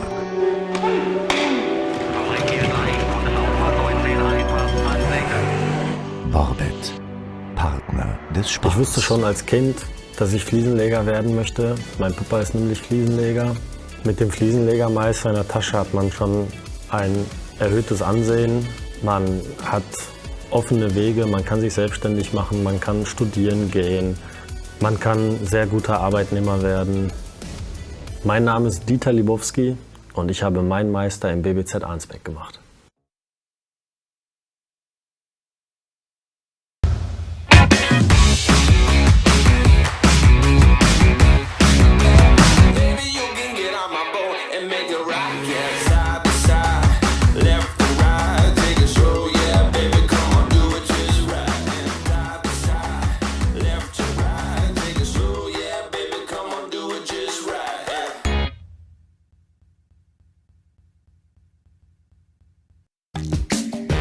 Wir sind mehr als 59 Kommunen, mehr als 5 einzelne Landkreise. Wir sind Südwestfalen. Eine Region mit einem gemeinsamen Ziel. Sichtbar, fühlbar, relevant zu sein. Tschüss Pampas-Klischees, hallo Region der Zukunft. In der 150 Weltmarktführer zu Hause sind, stärkste Industrieregion NRWs und größte Naturparkregion Deutschlands.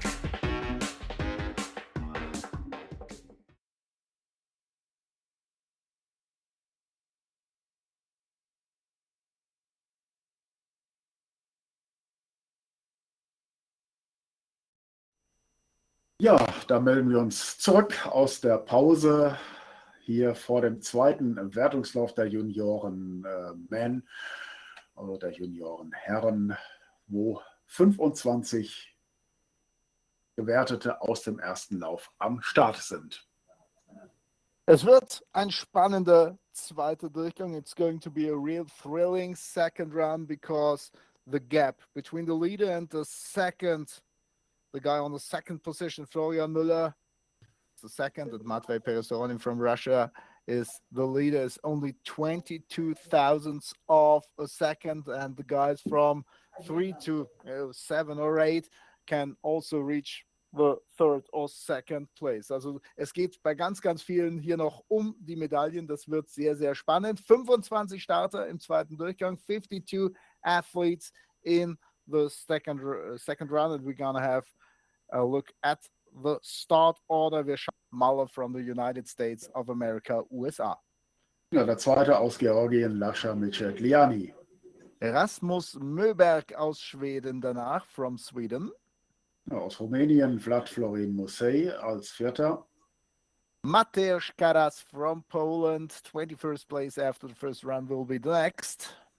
Der nächste danach, William Borger, Kanada. Arkadio Strojga aus Polen ist dann der nächste, from Poland, the next guy. Als Achter aus den Vereinigten Staaten von Amerika, Hunter Harris. Dylan Moss aus Kanada fährt direkt vor seinem Teamkameraden. Theo Downey. Er war 16. nach dem ersten Durchgang. And the top 15 will start with Alex Kufler from Italy, aus Italien. Gefolgt von Ukraine Daniel Martinovsky. Dann der Russe Eduard Alexandrov, 13. nach dem ersten Durchgang. Der 12. nach dem Durchgang, also 14. hier im Feld aus den Vereinigten Staaten von Amerika, Aiden Muller. Pascal Kunze, der erste Deutsche im zweiten Lauf, the first German starter in the second run, 11th spot after the first run. Er wird der nächste sein vom ESV Lok Zwickau. Dann der 10. Platzierte aus dem ersten Lauf aus der Slowakei, Marian Skupek.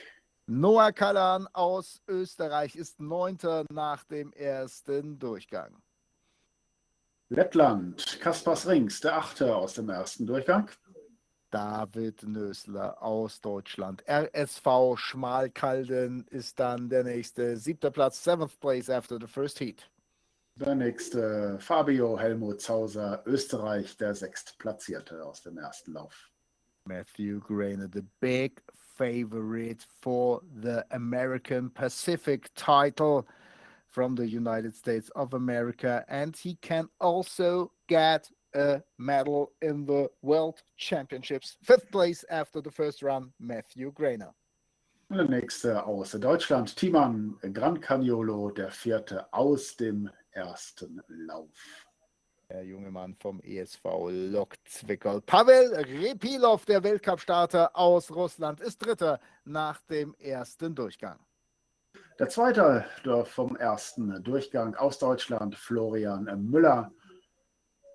Und der Führende nach dem ersten Lauf. The leader after the first run, Matvey Perez-Toronin, representing the Russian Federation. He's 22 thousandths ahead of Florian Müller. 22 Tausendstel sein Vorsprung aus dem ersten Durchgang auf Florian Müller, der einen Fehler am Start hatte.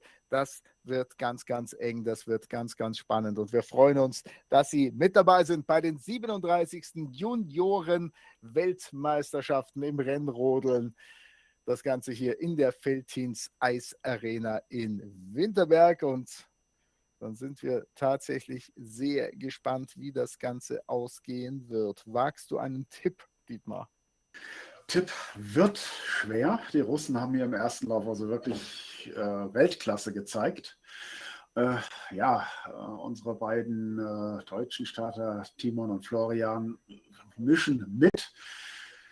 Wir reden über 200stel. Also es ist bei einem fehlerfreien Lauf schon möglich, dass der Florian das Ding hier gewinnen könnte. Was das Wetter in Winterberg? Ich bilde mir ein, noch Sonne erkennen zu können. Ja, es ist also so leicht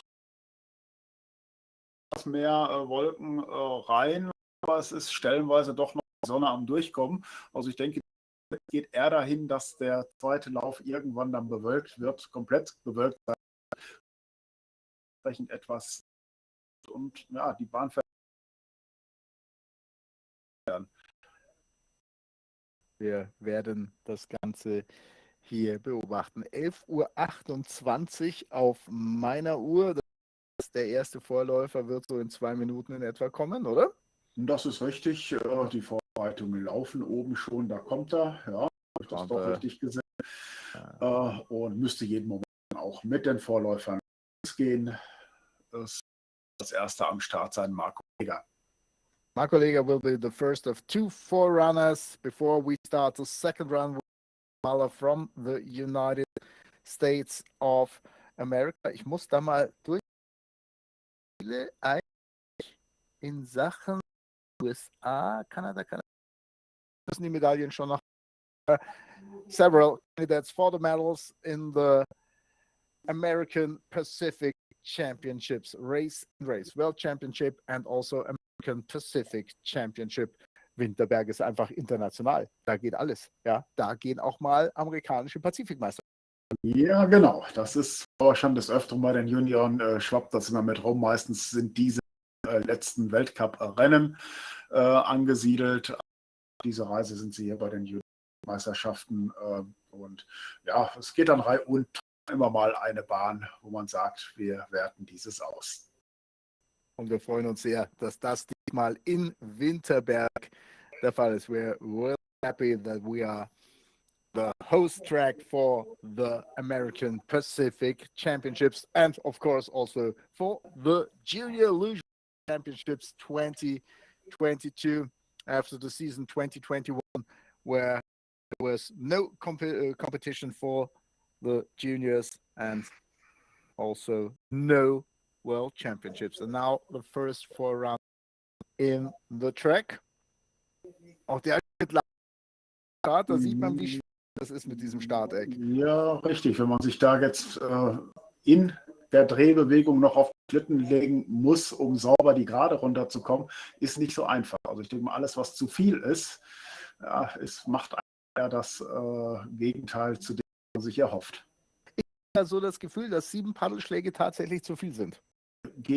Also ich sag mal, wir haben es bei den Damen gesehen, jeder, der eigentlich eine Startgranate ist, ja, ist aber auch da verhalten am Starten. Und bei den Jungs, denke ich mal, die müssen dann teilweise nochmal üben und sagen, ja, komm, lieber mal 2 Schläge weniger, aber dafür kräftiger. Is more 5 paddles are better at the start. 7. The second run, 25 starters, and then in about 40 minutes, we're gonna know who's the 37th Junior Luge World Champion men's singles. And at 1 o'clock, we're gonna start the women's double competition of the juniors. Auch das wird dann nochmal spannend. Doppelwettbewerb Juniorinnen der Frauen. Das Ganze, glaube ich, auch das erste Mal, oder? Bei der Weltmeisterschaft, ja, zumindest im Rahmen des Weltcups ist es schon ausgetragen worden. Ob das als Weltmeisterschaft schon stattgefunden hat, glaube ich jetzt auch nicht. Könnte ich jetzt so im ersten Moment nicht. Gar nicht, ja. Also bei den Seniorinnen ist es auf jeden Fall das erste Mal. We will see, but unfortunately not in this stream. The first ever women's double senior championships on Sunday here in Winterberg. We're not allowed to show this in this live stream because there are some TV rights.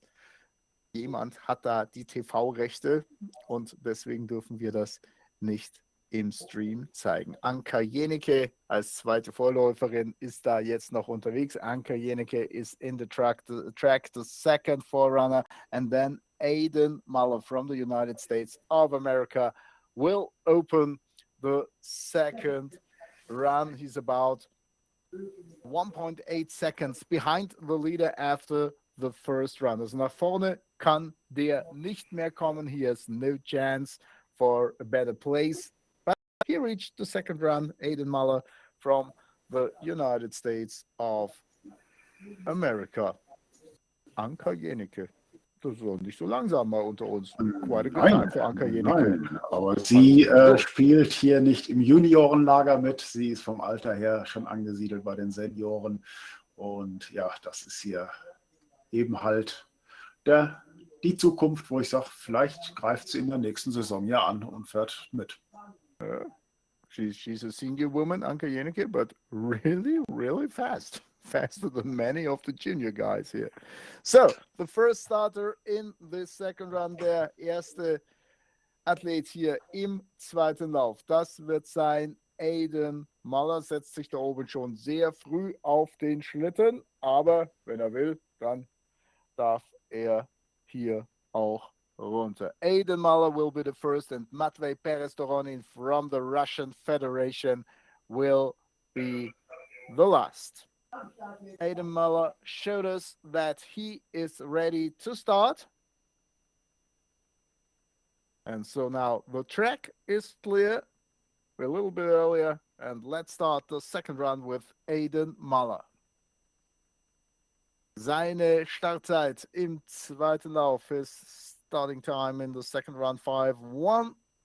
It's 300s better than in the first run. Ist schneller unterwegs als im ersten Durchgang.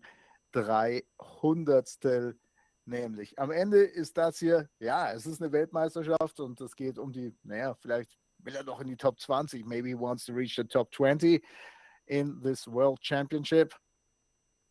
Und das hat jetzt schon viel mit Training unter Wettkampfbedingungen zu tun, aber soll er mal schön machen. 2 große Wellen im Kreisel, 2 big waves in the Felddienstkreisel. Little tap on the right side, also Übergang 8-9, ein bisschen rechts noch an die Wand rangekommen. Aiden Muller representing the United States of America.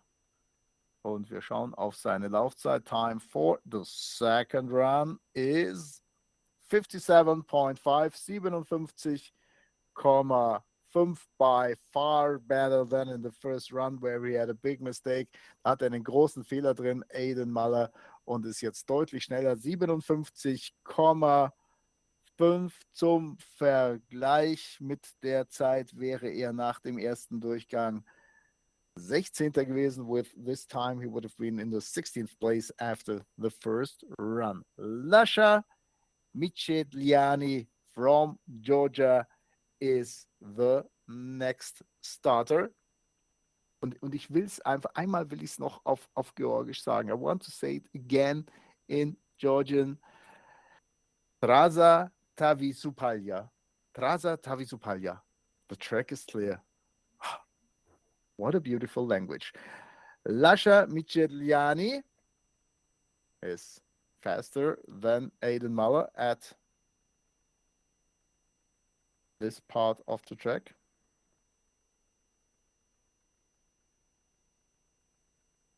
Und es ist übrigens tatsächlich die erste Junioren-Weltmeisterschaft bei den Doppelsitzer-Mädchen. It's really the first Junior World Championship Women's Double. What we will see from 1 o'clock on. Ab 1 Uhr, ab 13 Uhr sehen wir dann ja die erste Junioren-Weltmeisterschaft der Frauen. Vielen, vielen Dank an den Kollegen Bittner, der mir das gerade nochmal nachgeschaut hat. Zweiter Platz für Luscia Micheliani aus Georgien. Second place currently. Laufzeit 57,95, 57.95. The time for his second run.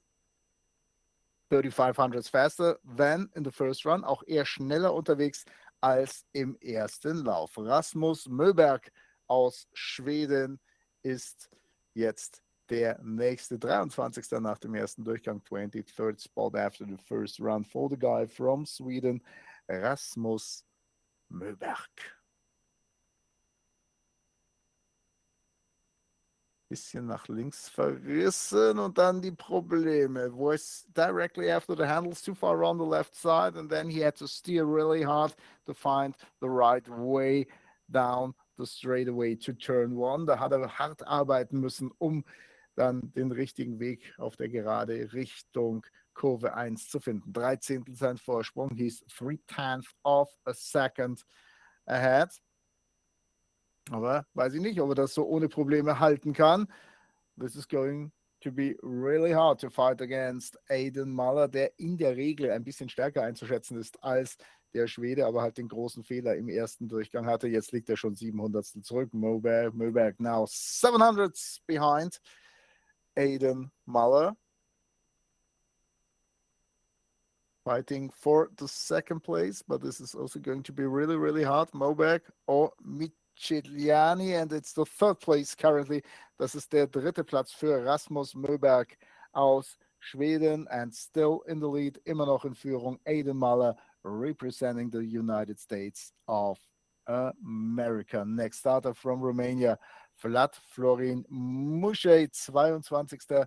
nach dem ersten Durchgang, 29 Hundertstel Vorsprung auf Muller aus dem ersten Durchgang. Advanced time 29 hundredths after the first run compared to our leader Aiden Muller. Urtie libera, wie es so schön heißt auf Rumänisch.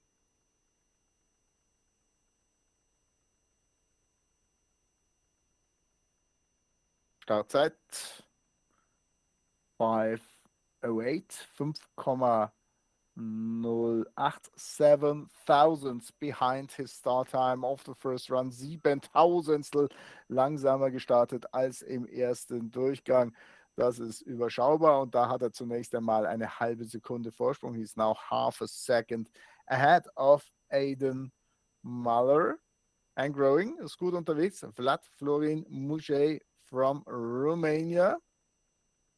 Wenn er jetzt schön von der 8 auf die 9 kommt, hat er gute Chancen, tatsächlich auch vorne zu bleiben. Ein bisschen verloren hat er, lost a little bit of time there, 47 hundredths now ahead, but it should be enough to take the lead. 35 hundredths ahead, and in the finish line, crossing the finish line, 2/10 ahead. We have a new leader representing Romania, Vlad Muschei from Romania. 2 Zehntel geht er hier in Führung. He takes the lead by 2/10 of a second. Vlad Florian Muschei from Romania. And now representing Poland, Polska, Mateusz Karas.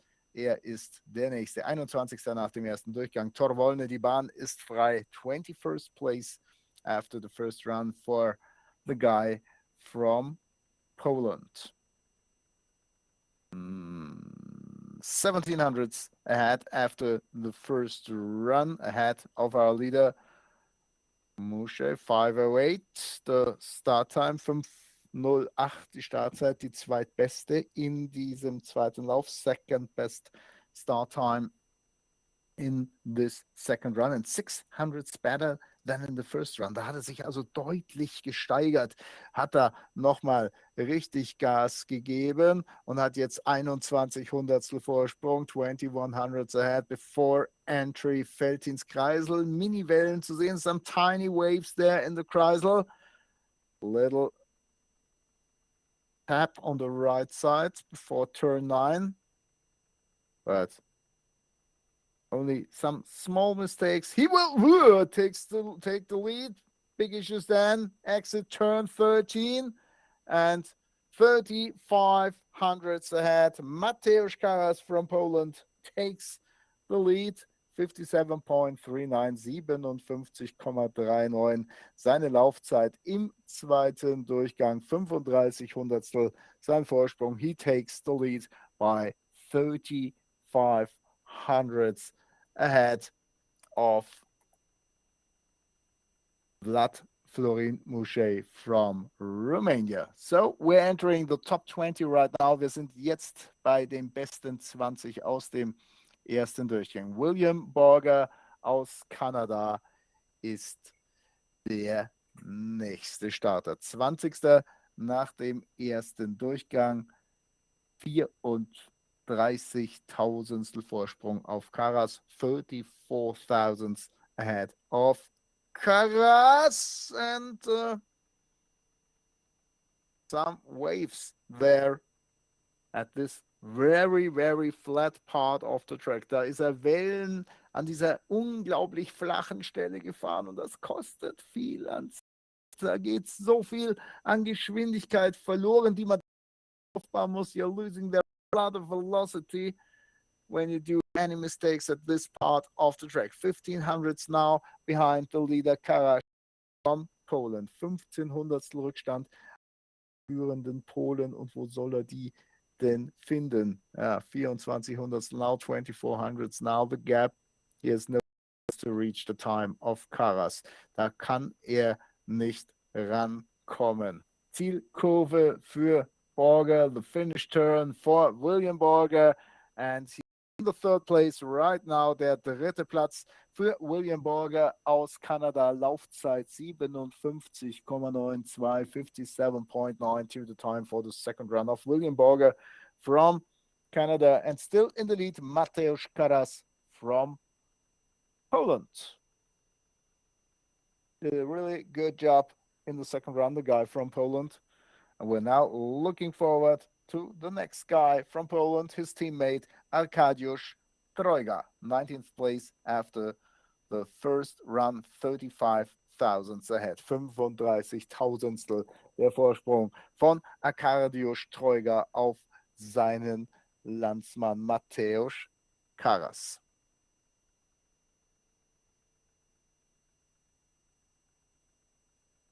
Too far on the left side, out of the pilot side. Der war zu weit auf der linken Seite aus Pilotensicht. Das war nicht optimal gelöst, und jetzt ist er schon 4 Hundertstel hinter seinem Landsmann. He's now 400s behind his teammate, behind our leader Mateusz Karas. Kannst du nicht mehr aufholen. Wenn du da oben so einen Fehler machst, ist es nicht mehr drin, dass du die Führung übernimmst. With a mistake like this directly after the start, you have no chance to take the lead. Arkadiusz Trojga aus Polen fährt, eher um den dritten Platz. Fighting for the third place. Reicht das für ihn? Is he fast enough for the third place? Yes, he is. Currently the third place for Arkadiusz Trojga from Poland.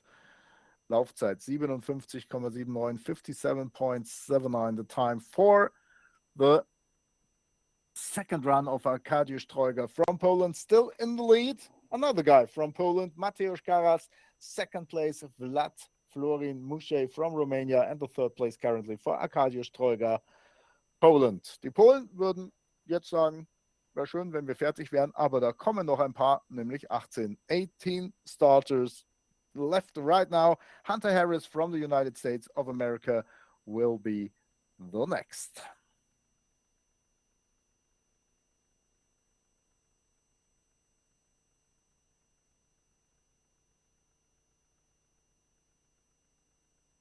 There's no chance for a medal in the World Championship, but he has a chance for a medal in the American Pacific Championships. He's in the 5th place after the first run in this competition. So maybe with a good second run, he can reach the 2 Canadian guys, which are directly ahead of him.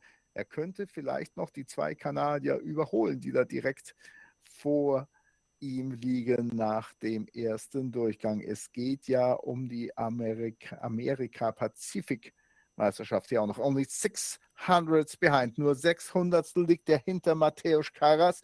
Kann er das unten vielleicht noch aufholen? Die Zielkurve ist nochmal ganz, ganz entscheidend. You can find a lot of time in the finish turn here in Winterberg with a good line. Und jetzt ist er im Ziel. Ja, mit als neuer Führender. He takes the lead by 500 of a second. Hunter Harris geht in Führung, 57,45, 57.45, second best time in the second run, and he takes the lead ahead of Mateusz Karas from Poland. A little bit more than 500s ahead. And this is again one of the guys who wants a medal in the American Pacific Championships. Dylan Morse representing Canada.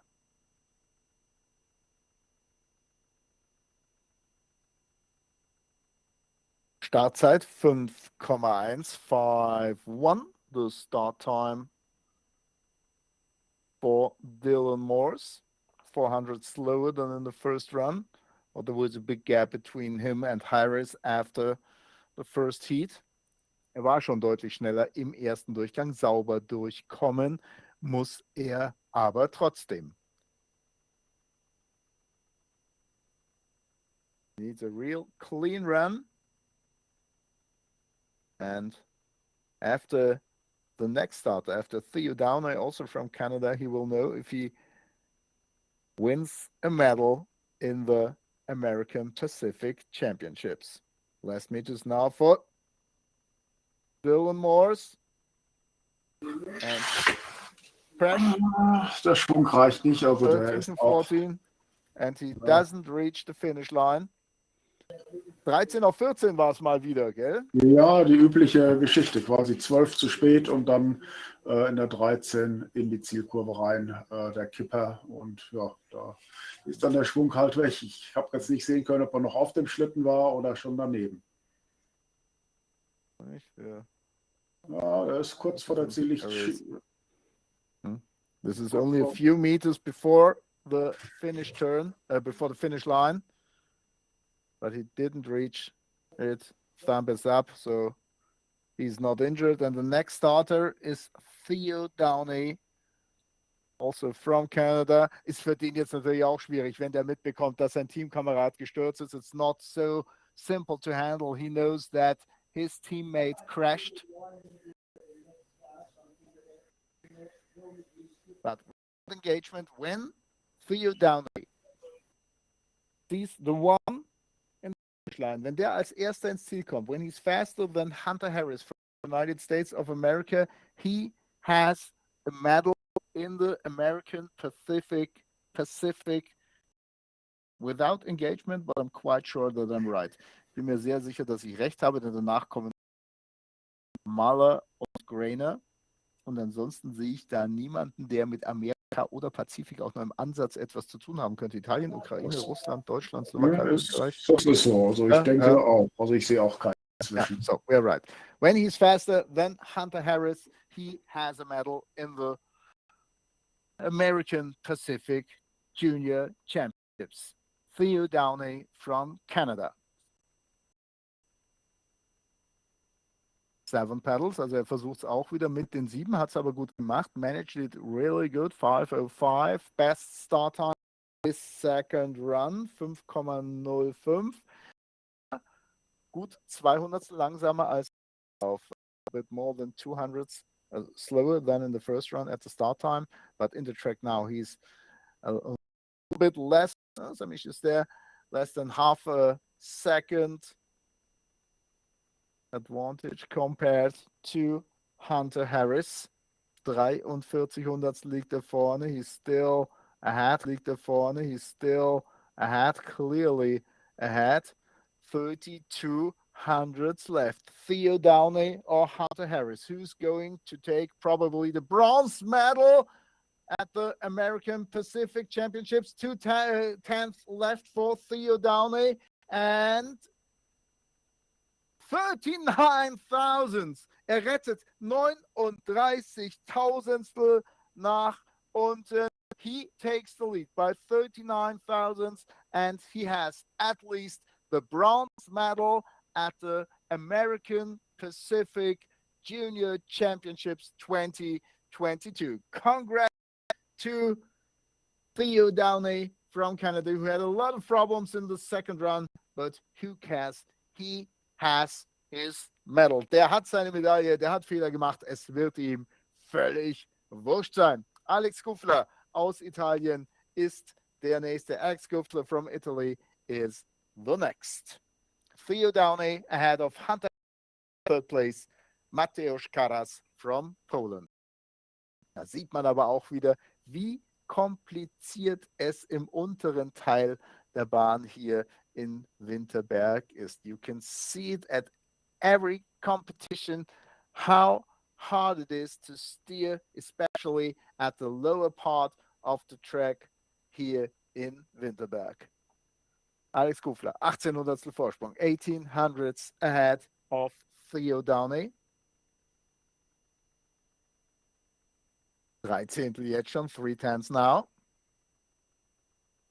Der ist auch, glaube ich, stärker als das, was er im ersten Lauf gezeigt hat. I think that he's stronger than the 15th place after the first run. Alex Kufler from Italy. Bisschen erstaunlich, dass da bei den Italienern tatsächlich nur ein Starter mit dabei ist. Also da muss vielleicht in der Nachwuchsarbeit ein wenig nachgebessert werden, ohne da jetzt tatsächlich tiefer drin zu stecken. Alex Kufler über 56,98, 56.98. The time for Alex Kufler from Italy takes the lead by nearly 8/10 of a second. 8 Zehntel der Vorsprung und mit der Zeit wäre er nach dem ersten Lauf Sechster gewesen. With this time he would have been in the 6th spot after the first run. In the lead, Alex Kufler, second place, Theo Downey, and third place, Hunter Harris. Next starter representing the Ukraine, Trasa Vilna, Daniil Martinovsky.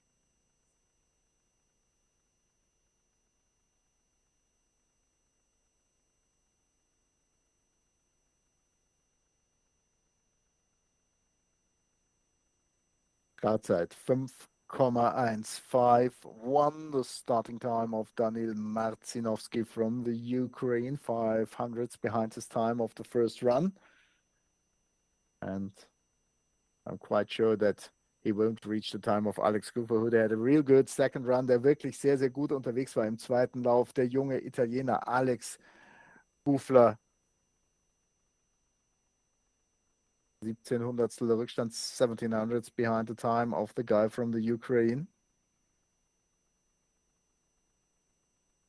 Und es wird langsam, aber doch größer. Der Abstand nämlich. 21 hundredths now behind. Also das wird nicht reichen. Er wird auf dem zweiten Platz ins Ziel kommen. He takes the second place by only 12 hundredths behind.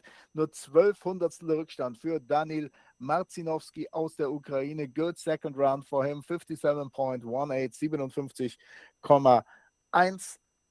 Zweiter Platz, knapp 13 Hundertstel hinter Alex Kufler. About 13 hundredths behind the time of Alex Kufler.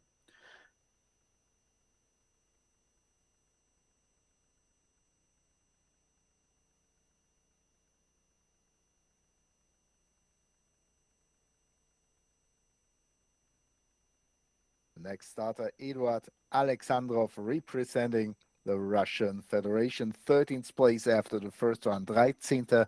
nach dem ersten Durchgang.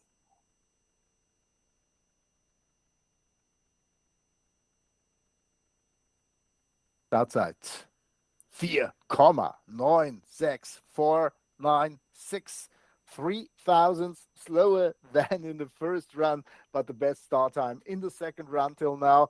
3,000 langsamer gestartet als im ersten Durchgang, aber deutlich die schnellste Startzeit in diesem ersten Lauf. Eduard Alexandrov fährt gegen die Zeit unseres führenden Alex Gufler aus Italien. Still in the lead, Alex Gufler from Italy. And maybe it's going to be really tight between him and Alexandrov. 16 Hundertstel hat noch einen Vorsprung. He's still ahead. 16 hundredths of a second. And now quarter of a second. This should be by far enough to take the lead. Eduard Alexandrov representing the Russian Federation. Der Russe geht in Führung fast 4 Zehntel. Nearly 4/10 of a second. Found a real good line through our finish turn. Der ist richtig gut nochmal durch die Zielkurve durchgefahren. 56,69, 56,69. Eine absolute Spitzenzeit. Im ersten Lauf wäre das der 3. Platz gewesen. This time would have been the 3rd place after the first run. Good second run for Eduard Alexandrov, representing the Russian Federation. He takes the lead ahead of Alex Gufler in 3rd place. Daniil Martinovsky, representing the Ukraine. And now Marcus Muller, representing the United States of America. Of course, in the competition, American Pacific Championships. If he stays ahead of Theo Downey, who's in the 4th place right now, he will win at least the silver medal in the American Pacific Championships. He's now 17 hundredths ahead, 17 Hundertstel Vorsprung, 2/10 now. 2 Zehntel der Vorsprung, das sollte reichen für Marcus Muller, um hier die Führung zu übernehmen und sich die Medaille zu sichern. This should be enough, maybe to take the lead, but definitely to save the medal in the American Pacific Championship. 6 Hundertstel hatte noch, 600 left, but Alexandrov was really fast in the finish turn, and so he's 28 thousandths behind. It's the 2nd place currently. Der 2. Platz für ihn im WM-Wettbewerb, but he takes the lead in the American Pacific Championships, and there's only one starter left, Matthew Grainer, the guy who was on the 5th spot after the first run. Pascal Kunze aus Deutschland ist der nächste. The first German starter in the second run. ESV Lok Zwickau, sein Verein, für den ja zum Beispiel auch Chris Eisler startet, der ja im Weltcup für Deutschland unterwegs ist, auch sehr weit auf der linken Seite gewesen, was very far on the left side, but 4.93 is a real good start time, the best in the second run. 4,93 startet er, 5 Hundertstel schneller als im ersten Lauf. 500 better than in the first run. Und Top 10 will er natürlich auf jeden Fall erreichen. He wants definitely to reach the top 10 in this Junior Luge World Championships hier in Winterberg. Pascal Kunze, der junge Sachse, der einen Vorsprung von fast 3 Zehntel hat. He's nearly, and now more than 3/10 of a second ahead of Eduard Alexandrov. Schneller als der Russe, der unten raus unglaublich schnell war, aber das wird reichen. This is enough to take the lead for Pascal Kunze from Germany. 17 hundredths ahead, 56,69, 56,69 seine Laufzeit, und er übernimmt hier die Führung, der neue Führende, the new leader representing Germany, schüttelt da noch mit dem Kopf, ist sauer. He's not confident with his run. Pascal Kunze. Now we are in the top 10. Die besten 10 des ersten Laufes. Der erste ist Marian Skupek aus der Slowakei. 10th place after the first run. Draha Jewolna. Die Bahn ist frei für Marian Skupek. 9.000 Vorsprung auf Kunze. 9,000 fast on the first run than Kunze. And now 4.99 the start time. 4,99 startet er da. Viertbeste Startzeit. Fourth best starting time in this second run for Marian Skupek from Slovakia.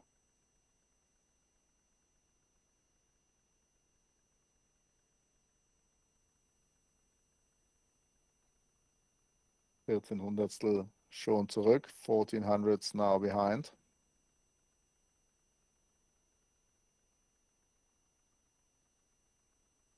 And growing. 17 Hundertstel sind es jetzt. Aber wir erinnern uns auch, dass Pascal Kunze unten raus nochmal Zeit verloren hat. Kunze lost a lot of time at the bottom of the track. Marian Skupek ist unten mit dem, ja, only 200 behind. It's the second place currently for Marian Skupek.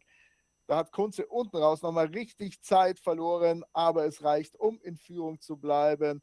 Second place for Marian Skupek from Slovakia. Der Slowake auf dem zweiten Platz, 200stel hinter Pascal Kunze. Noah Kalan aus Österreich ist der nächste. Bei dem habe ich auch das Gefühl, 9. Platz nach dem ersten Durchgang ist unter seinen Möglichkeiten. He is better than a 9th place after the first run. Noah Kalan aus Österreich. Vorsprung 56.000stel auf Kunze. Startzeit 5,065 over 6 2,000 slower than in the first run, so nearly exactly the same as in Heat number 1. Fast die gleiche Startzeit wie im ersten Durchgang. 2,000stel langsamer, aber der kann rodeln. Das ist ein wirklich starker Rodler. Noah Kalan, 17 Hundertstel der Rückstand, 17 hundredths behind the time of the leader of Pascal Kunze from Germany. Aber da kann er durchaus noch ranfahren. Ganz kleine Berührung an der Bande vor der Kurve 9. Hits the wall a little bit on the right side before turn 9. But he's coming closer and closer. Only 900s finish turn. Noah Kalan gegen Kunze, against Kunze, and he takes the lead. He finds 0.2 of a second in the finish turn. 2 Zehntel schneller durch die Zielkurve gekommen als Pascal Kunze. Und Noah Kalan übernimmt hier die Führung. The guy from Austria takes the lead by nearly 12 hundredths of a second. Noah Kalan ist in Führung vor Pascal Kunze, und Marian Skupek aus der Slowakei ist aktuell Dritter. 8th place after the first run. Kaspars Rings representing Latvia.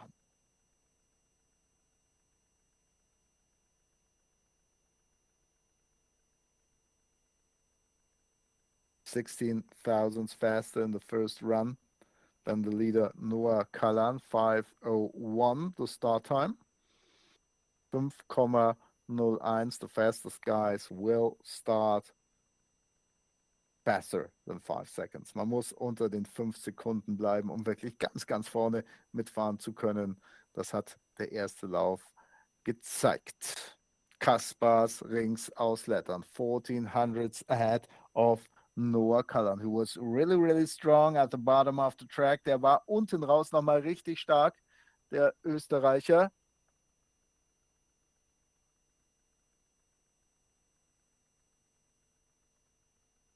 Kaspars Rings.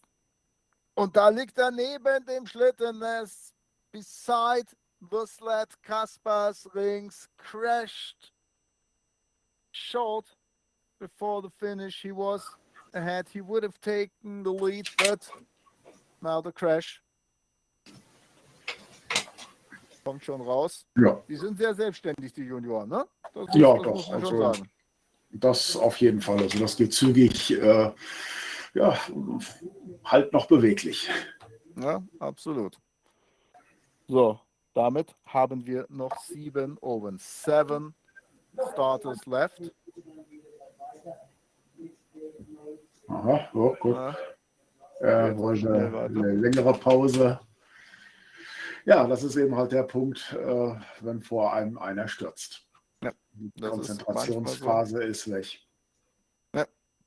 It's really, really hard to stay focused when one of your colleagues crashes directly in the run before you start, but that's the sports. And the next starter is David Nisler from Germany, 7th place after the first run. RSV Schmalkalden, sein Verein. 13. war er beim Senioren-Weltcup in Oberhof vor 2 Wochen. Hat sich da bei seinem allerersten Weltcup-Auftritt großartig geschlagen, hatte viel mit Verletzungen zu kämpfen. Und jetzt geht es vielleicht noch um die Medaillen für ihn. Der Abstand ist relativ groß, aber vielleicht geht noch was für David Nisler aus Thüringen.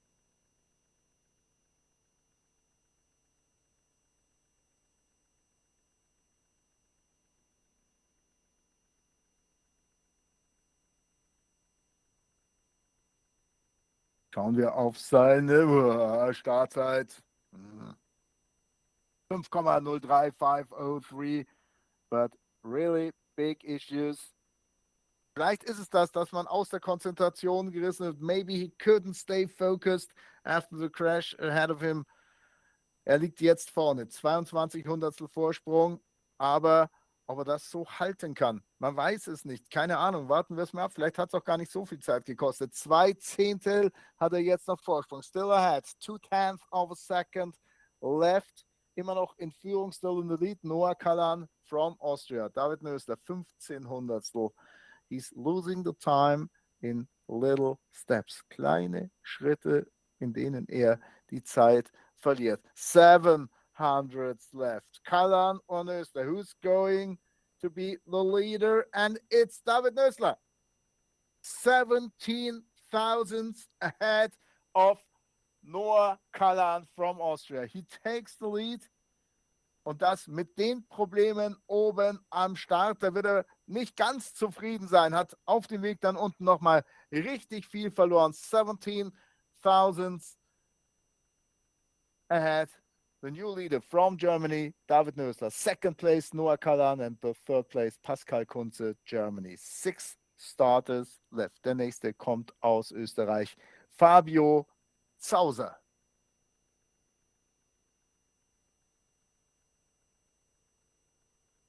Die Startzeit für There's big issues there. Too far on the right side, then too far on the left side. Zickzack gefahren und so eine Startzeit von 5,151. The start time for Fabio Zauser. This is too slow to attack the medal places. Da kann er natürlich die Medaillenplätze nicht mehr angreifen, wenn er da oben so losfährt. Aber vielleicht kann er Nisler noch angreifen. Maybe he's able to reach the time of Nisler, who had also some issues at the start, der ja oben auch am Start seine Probleme hatte. Nur 400 Rückstand, only 400 behind. Zauser or Nisler, who's going to take or to stay in the lead? 18 Tausendstel, 18 thousandths of a second. Fabio Zauser aus Österreich geht in Führung. 7 Tausendstel Vorsprung. 7 thousandths of a second ahead of David Nisler. Und was wäre da möglich gewesen ohne diesen Fehler am Start? What would have been possible without this mistake at the start? He takes the lead and he will finish these Junior Luge World Championships at least at the 6th place. Next starter, Matthew Grainer from the United States of America. He's the big favorite for the gold medal in the American Pacific Championships. Matthew Grainer representing the United States of America. 5:11, his start time in the first run. He can do better, I'm definitely sure.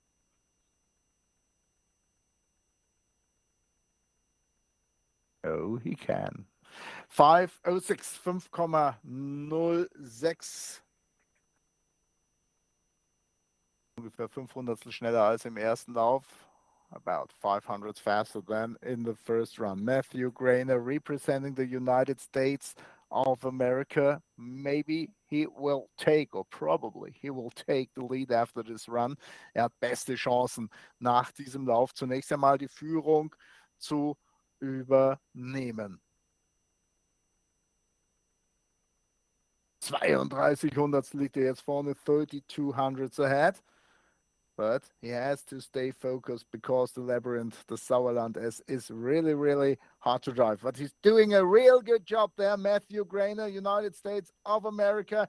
He takes the lead by 53 hundredths of the second. And he is the Junior Luge American Pacific Champion 2022. Congrats to the gold medalist in the Junior American Pacific Championships 2022, Matthew Grainer representing the United States of America. Timon Grancagnolo aus Deutschland ist der nächste. ESV Lok Zwickau ist sein Verein. Der Vorsprung nach dem ersten Lauf nicht mal 3 Zehntel, less than 3 hundredths of a second ahead of Matthew Grainer after the first run. Timon Grancagnolo. And that's it. That was it. No chance for the medal anymore. Timon Grancagnolo. Schade, schade, schade. Er hat die Weltcup-Gesamtwertung gewonnen. He's the overall World Cup winner of the juniors. And then this big mistake directly after the start. The start corner, then too high in turn 0. And one more mistake before the Felddienstkreisel. Timon Grancagnolo. All chances are gone. Leider alles vorbei für Timon Grancagnolo, der weit zurückfallen wird. He will lose a lot of places. Schade für ihn. Schade. Er war einer der großen Favoriten. He was one of the big favorites and he's now in the 7th place. Der 7. Platz für Timon Grancagnolo aus Deutschland. The 7th place currently for Timon Grancagnolo representing Germany and 3 starters left. 3 Starter sind noch oben. Pavel Repilov aus Russland, Florian Müller aus Oberwiesenthal und Matvei Perez-Toronin aus Russland. 3 starters left. Repilov, Russia. Müller, Germany. Perez-Toronin, Russia. Now the track is clear. Trasa Svobodna for Pavel Repilov.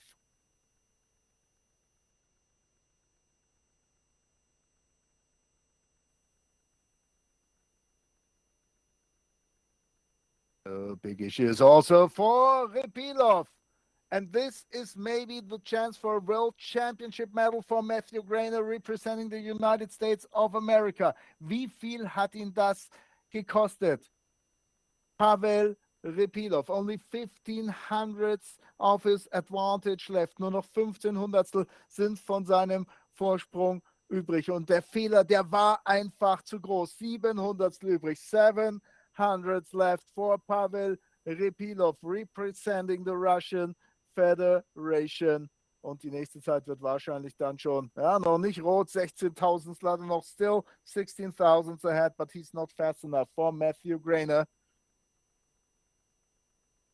5,000 now behind. Really, really close.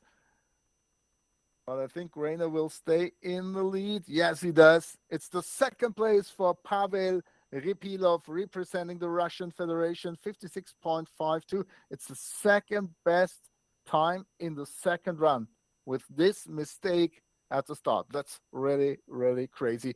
But it's a World Championship medal for Matthew Grainer. United States of America. And now Florian Müller, Germany. WSC Erzgebirge Oberwiesenthal. About a quarter of a second faster than Matthew Grainer in the first run. Der hat eine Viertelsekunde Vorsprung auf Matthew Grainer nach dem ersten Durchgang. Bekommt er das nach unten?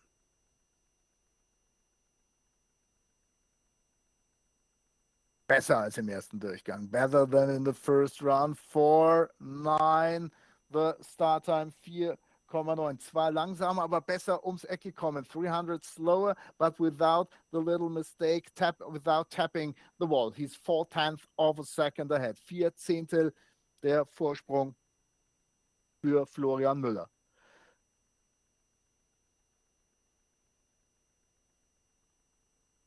Kriegt er das nach 38 Hundertstel sind noch übrig. Das müsste doch reichen, wenn er unten gut durchkommt. Raus aus der Kurve 9. 3 Zehntel sind noch übrig. Still ahead. 3/10 of a second ahead. Florian Müller aus Deutschland. Er hat noch 17 Hundertstel übrig gegen die Zeit von Matthew Grainer und er geht in Führung mit 8 Tausendstel. 8 thousandths of a second ahead of Matthew Grainer from the United States of America and he takes the lead und er freut sich. Florian Müller, die Silbermedaille hat er sicher. Unfassbar. 8 Tausendstel rettet er am Ende nach unten. Das ist ja der völlige Wahnsinn. Und jetzt der letzte Starter in diesem zweiten Durchgang. Die Entscheidung jetzt. Matvei Perez-Toronin. And now the decision.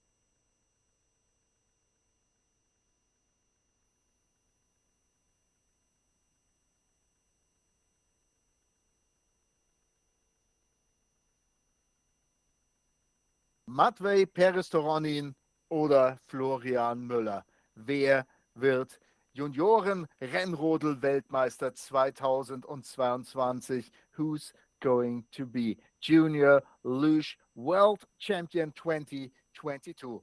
He's ahead. He's far ahead. 16 Hundertstel Vorsprung für Matvei Perez-Toronin gegenüber Florian Müller, der im unteren Teil auch nochmal viel verloren hat. Viertelsekunde liegt er jetzt Vorsprung. Is this the title for the guy from the Russian Federation? Matvei Perez-Toronin. 31 Hundertstel hat er jetzt Vorsprung. He's now 31 hundredths ahead. Wenn er auf dem Schlitten bleibt, wird er Weltmeister werden. If he stays on the sled, he will be the world champion 2022.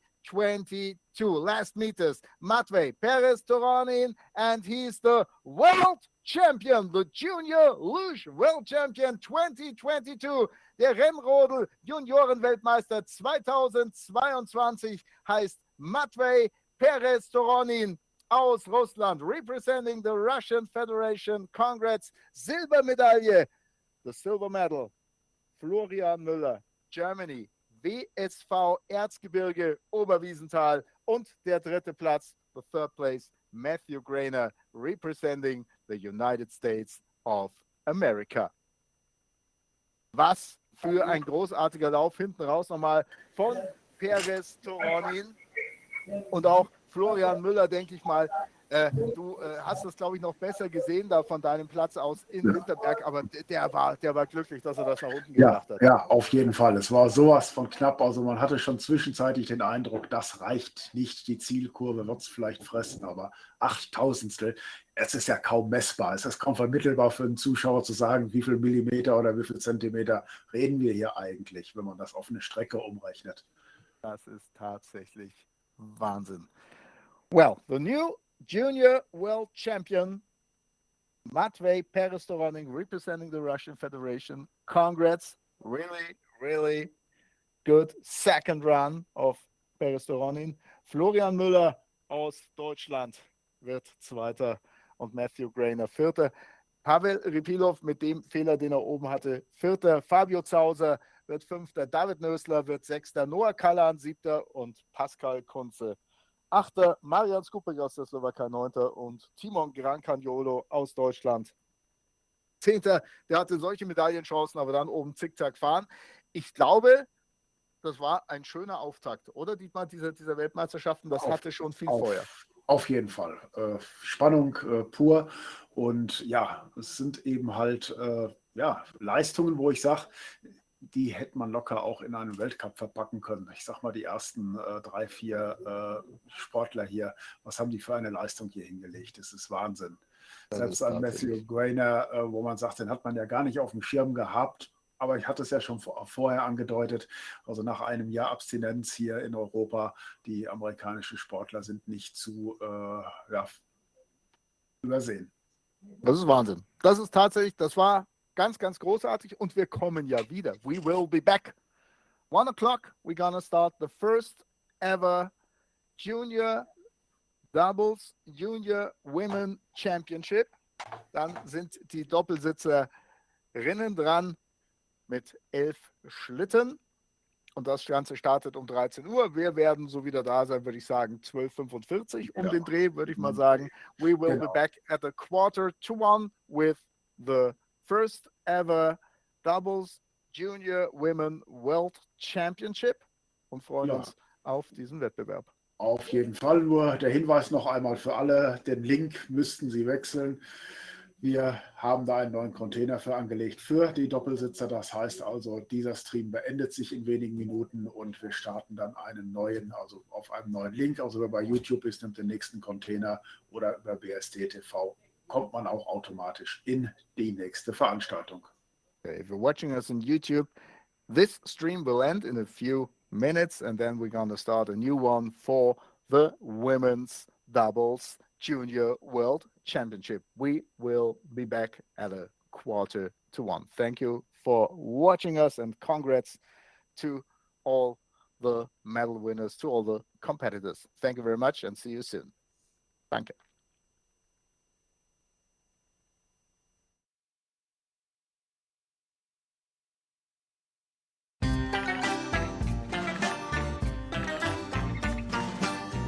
Komm, wir trinken noch ein Pülleken. Erfolg. Was bedeutet Erfolg? Für uns ist es Disziplin, Präzision und Teamwork.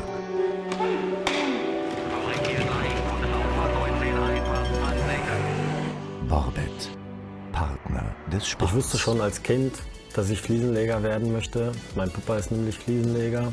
Mit dem Fliesenlegermeister in der Tasche hat man schon ein erhöhtes Ansehen.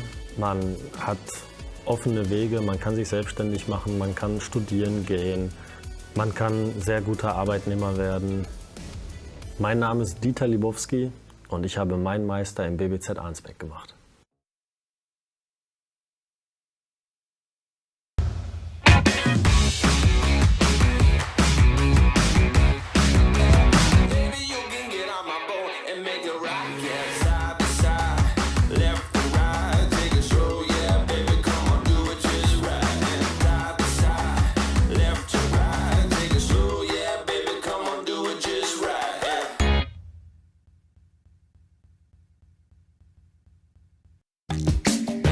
Wir sind mehr als 59 Kommunen, mehr als 5 einzelne Landkreise. Wir sind Südwestfalen. Eine Region mit einem gemeinsamen Ziel.